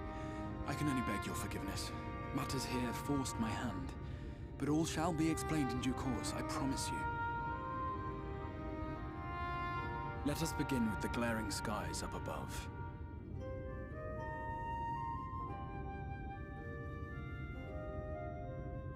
Here in the first, the world has been all but consumed by primordial light. It began a century ago, by this realm's reckoning. a luminous flood swallowing everything in its path. More than 9/10 of this star was lost. And the fortunate few who survived are hounded by abominations born of that catastrophe even now. Sin Eaters, we call them. The creature you saw earlier was one such monstrosity.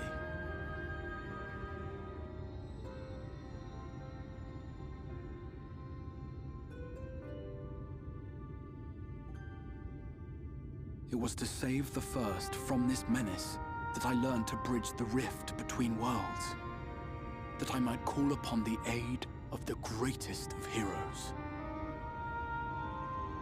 Though it meant depriving a world of its champion, I had to try, for in saving the First, you would bring salvation to the Source as well.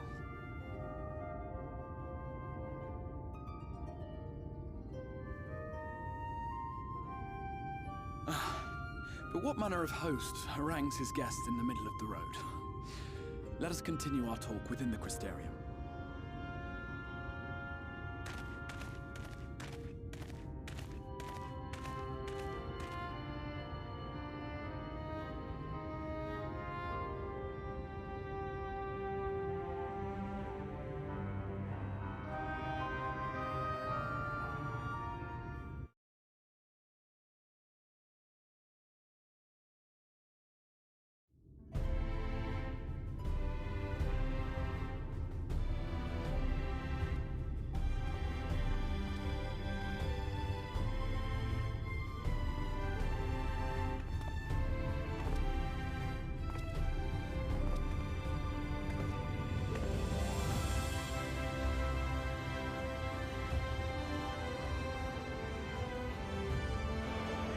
Such a proud and vibrant city.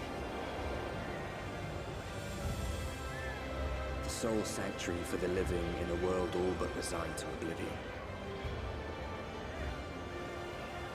Each stone was laid with hope. The town itself a symbol, a monument to defiance in the face of death. No would-be hero could fail to answer its call.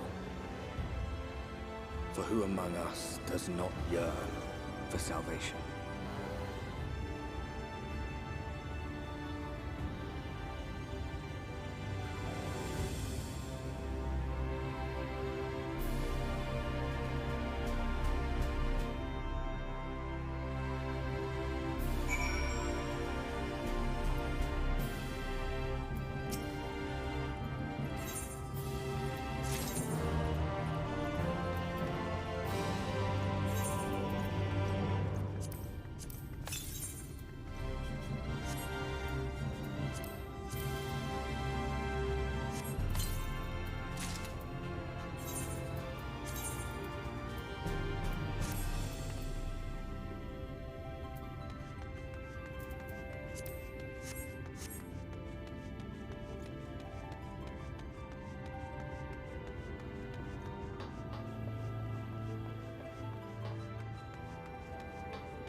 Welcome to the Ocular, my private study.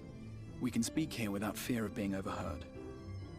I have much to explain, but the truths which I must touch upon in doing so would cause only distress and confusion to the people of this world. Pray keep that in mind. Now, I am sure you are desperate to know the fate of your fellow Scions. To put it simply, they are here in the First. Their arrival, however, was not as recent as you may imagine. Here, time flows at a different pace from that of the Source. In the space of a single hour in your home world, an entire year might pass in the First, and the reverse could also be true. The pace fluctuates without rhyme or reason, and it cannot be predicted. That said, we seem to be entering a period of near equivalence, and thus, for the moment, you need not overly concern yourself with the passage of time. As for your companions, however, Y'shtola and Urianger have dwelt here for 3 winters, all told, while Thancred's count stands at 5. Even our more recent arrivals, Alphino and Alize, have lived in the First for almost a year.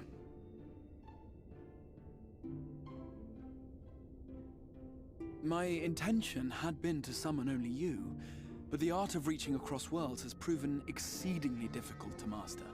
Thus it was that my fumbling hand closed upon those to whom your fate is most closely bound as well.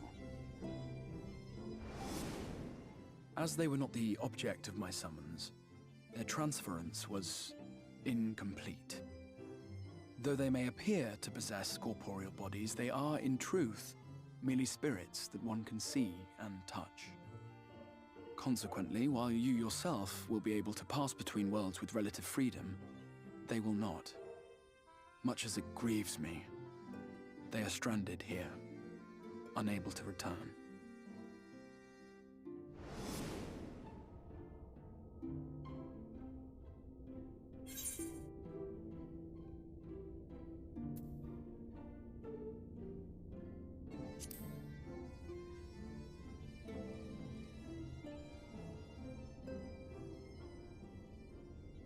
We spent every waking hour searching for a way to reverse the summoning.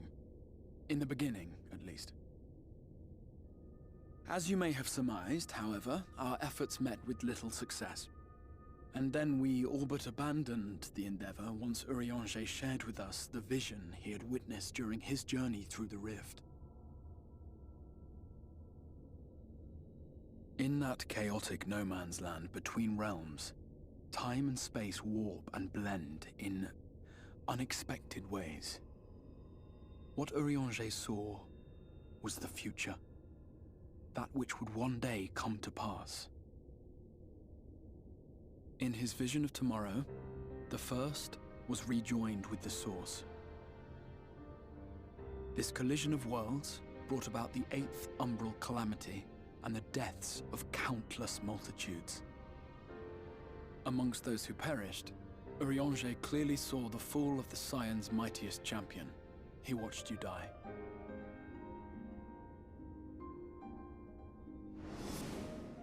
And thus did the Scions embrace their exile, and began searching this world for a means to forestall the coming catastrophe in yours. Their souls are stranded in the First, yes, but they have fought on, desperate to save their home and you from destruction. Nor have their efforts been in vain, for it was they who finally established that the elimination of the Sin Eaters will indeed serve to prevent the calamity. Considering these circumstances of our meeting, you would be forgiven for doubting my version of events.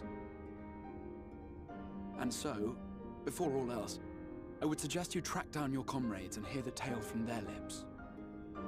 I shall of course be happy to assist in these reunions, and you need not make any decisions regarding your involvement until you are certain of where you stand. Meanwhile, I promise I will not rest until I have found a way to help your friends return home. What say you? Have I earned your trust for the moment, at least?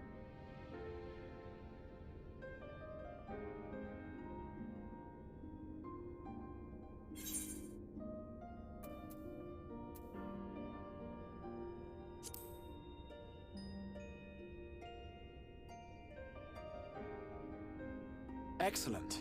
You will not regret this. With that settled, we shall have to see about getting you ready for the road. Traveling across the rift has no doubt left you weary. I will arrange for a room where you might rest in comfort. While it's being prepared, perhaps I can show you around.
This is the Musica Universalis, the commercial heart of the Crystarium. What you might need to prepare for your journeys can be purchased here.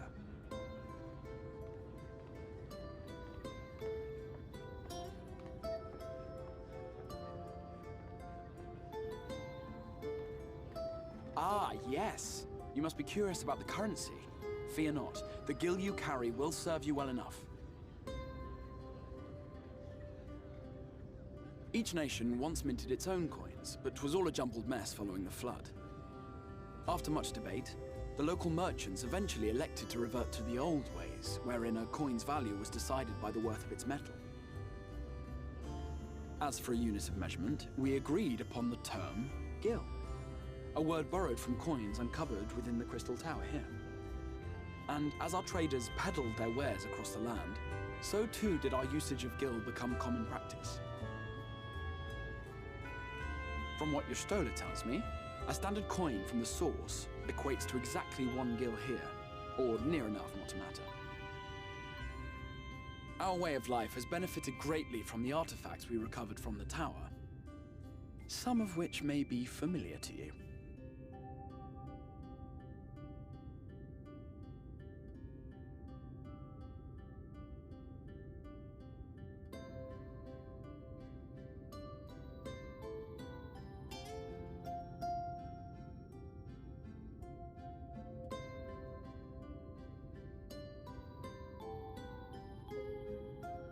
But I fear it would not be practical for us to provide everything to which you are accustomed. You shall need a means to access the commodities of your homeworld.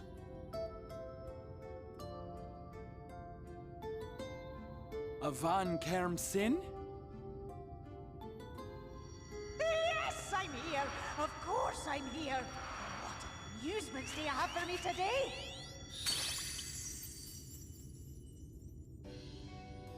My dear Feo Ul, paragon of pixie kind. For you, I have the most vital task. This fine lady is a friend from a distant realm. And we have need of a means to ferry things back and forth from her home. Might you be able to assist us in this matter?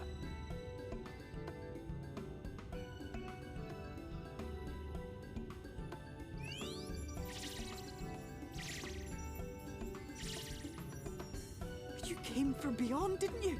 From beyond the rift? How wonderfully exciting! What a brave and reckless and marvelous thing you did! You've the heart of a pixie, you do. After careful consideration, I have decided to grant you my assistance. Make a pact with me and the fun can begin. But answer me this, traveler. Did your garments come with you when you crossed over? Your teeth? Your nails?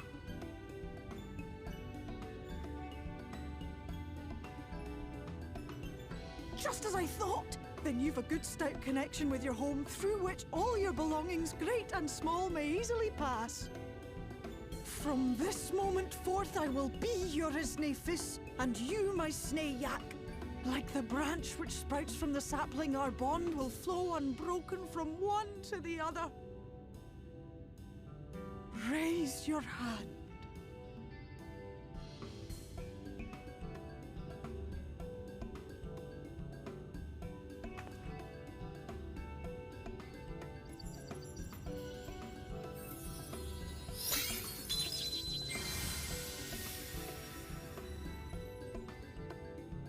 Tis done. We are bound now, dearest sapling. Come then.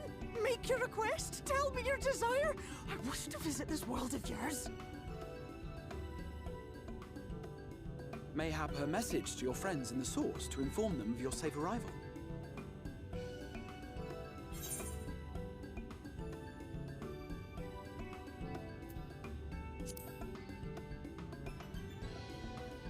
Consider it done.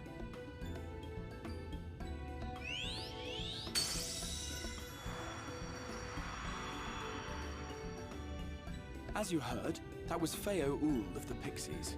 Their kind possess an affinity for magic akin to that of arcane beings. They rarely show themselves in populated areas, but Feo is insatiably curious even by Pixie standards, and seems to have taken a liking to the Crystarium. Right, we were going to organize a room for you, weren't we? Come along.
I know you.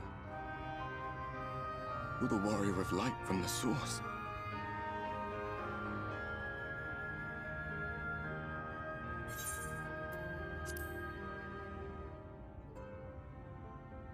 What? Did you just...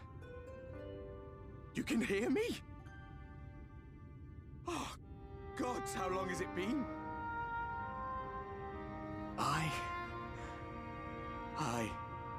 That was what I called myself in your world. The Warrior of Darkness.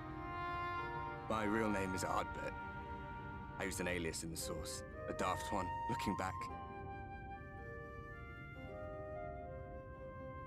If you recall my tale, it was my comrades and I who caused the flood.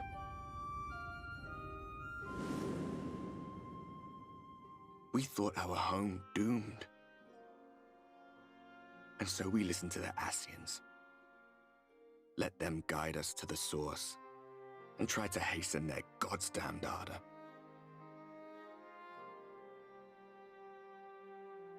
I remember when we fell, defeated by you and yours. I remember our audience with Minfilia, how she listened to our pleas and returned our souls to the First.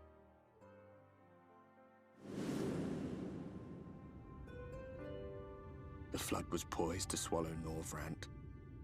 Minfilia and my friends, they surrendered what little they had left to hold it back. Just faded away, leaving me to bear witness.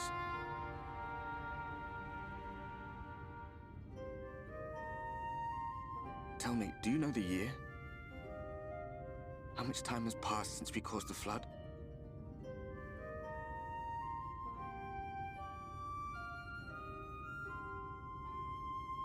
A 100 years.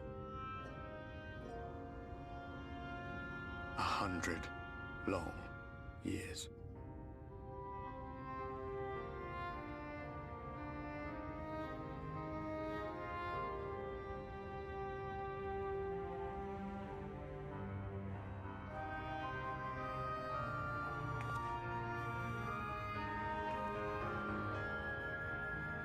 My hands find no purchase. My gestures catch no eye, and my pleas, be they whispered or screamed, reach not a single ear. I am a shade, cursed to do naught but drift.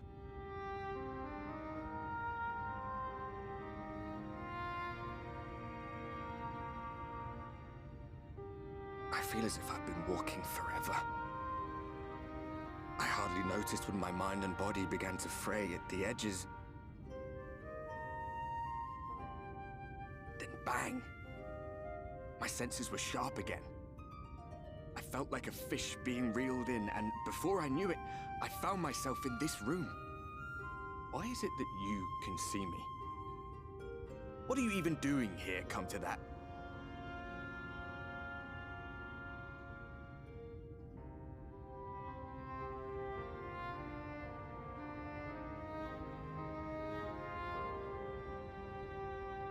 You were summoned to save the First. A waste of time. This world is beyond saving, like those who try to save it. Muddled as my mind may be, I've not forgotten that. But if fate has brought me to you, the one person in this God's forsaken world who can see and hear me, then perhaps there is a reason I endured. If I can find out why I was left behind, then maybe I can bring this journey of mine to an end.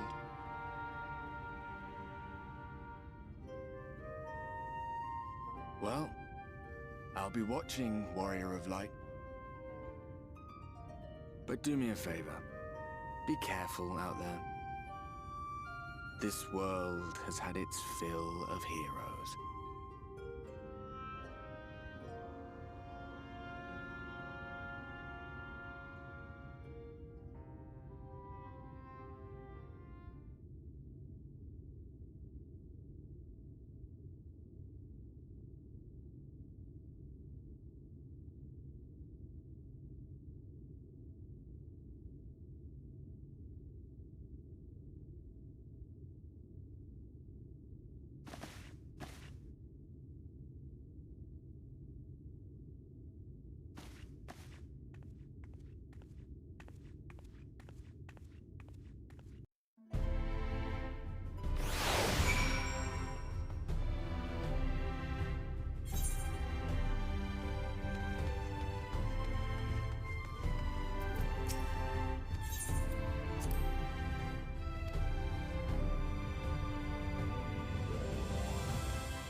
How did you find your new quarters? I trust you were able to rest?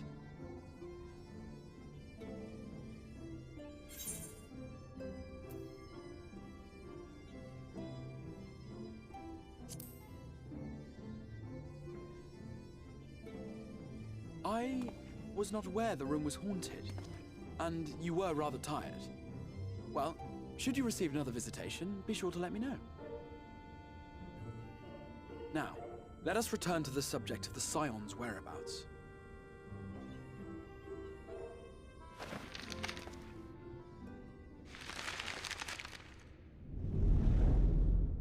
This map shows the lands of Norvrand, the only area to be spared the Flood of Light. The Crystarium is here, in the region known as Lakeland.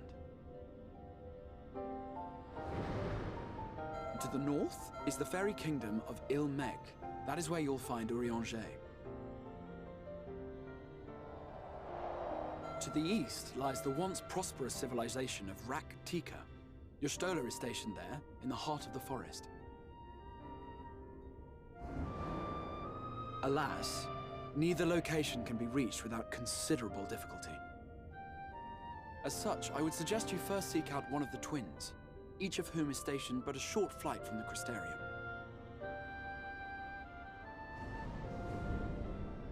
Alphino is on Calusia, an island off the western shore. It is home to a city called Yulmore, where the rich and privileged while away their days in idleness. For his part in furthering our cause, Alphino journeyed there to meet with the citizenry and forge alliances. From what I hear, he has since kept himself busy gathering information around the main settlement. Alize, meanwhile, traveled south to the arid wastes of Armareng. They lie upon the very edge of the inhabitable world, where the Flood of Light was halted. Those who dwell there live in constant fear of attack by the Sin-Eaters. In contrast to her brother, Alize felt that her energies would better be spent learning about the enemy, and thus she sells her services as a guard, both to hone her skills and gather information on our foe.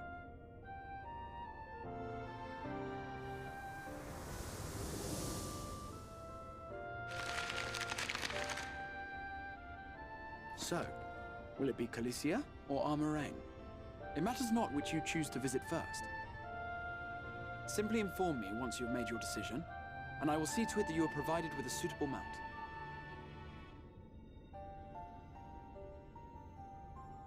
Ah, but you must be wondering about Thancred. He has taken up with a new companion, and is presently engaged as a wandering hunter of Sin-Eaters. Being ever on the move, his whereabouts are often difficult to ascertain, but I am certain your paths will cross ere long.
The whistling breeze, mute.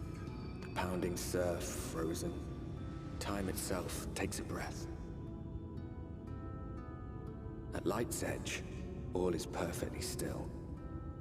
The world captured in a painting, locked in a moment. Music, faint and fleeting, drifts coastward on the lifeless air. And in the distance, beyond the broken earth, a city beckons.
And how is business today, Mistress Theva?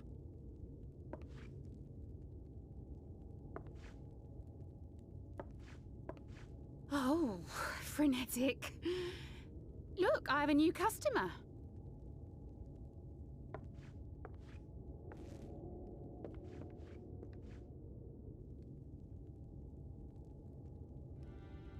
Tis good to see you, my friend.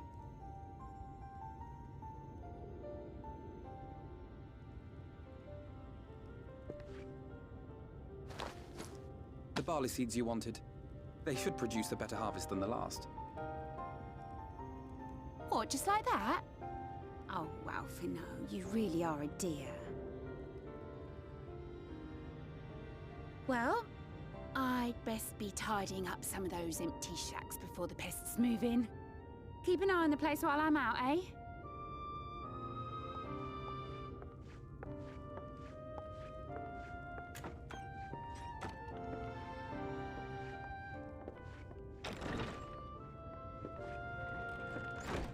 It seems an age since last we spoke.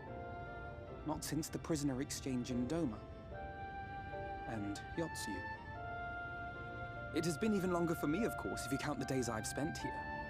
The time has only added to the relief I feel seeing you safe and well.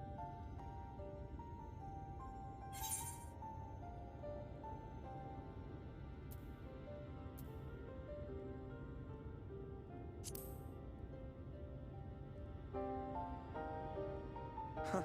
Alize said much the same thing. I don't think I've ever had such a scolding. But I believe an exchange of news is in order. Come, tell me of your arrival and all that came before.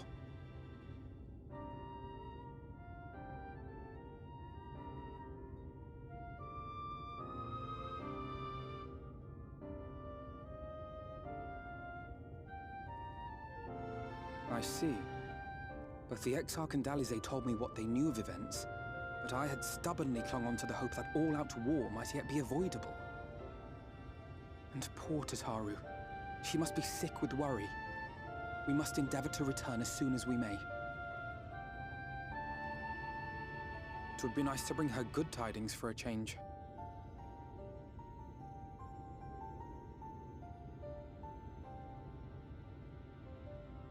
But before we bid this world farewell, we must first ensure that it is not rejoined to the Source.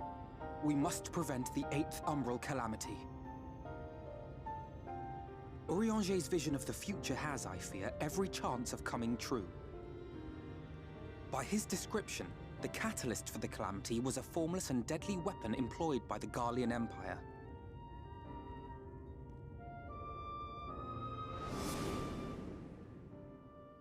Which can only mean one thing. Black Rose. Gaius was telling you the truth.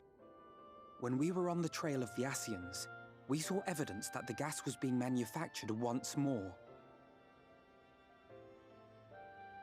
Gaius was adamant that the project had been scrapped. But so long as there are wars to be waged, there will always be those determined to win by any means. And thus simply destroying the existing stores of Black Rose would do little to alter fate's course.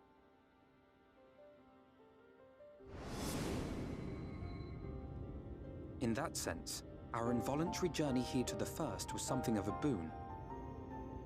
Together with the Exarch, we've developed a theory as to how we believe the rejoining will be set in motion. I'm sure Urianger himself will cover the subject in more detail. But I can tell you the process requires that both worlds, the Source and the First, be facing an existential threat. One being Sin-Eaters, of course. They are a menace that I would dearly love to remove, and not just to avert a calamity. I may be a stranger to this world, but I will not stand idly by and let innocent people be slaughtered.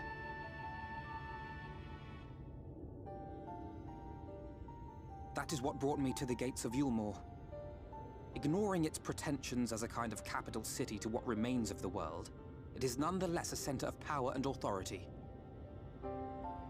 If any solutions are to be found, I believe our search should begin there. What say you, old friend? Hungry for another adventure?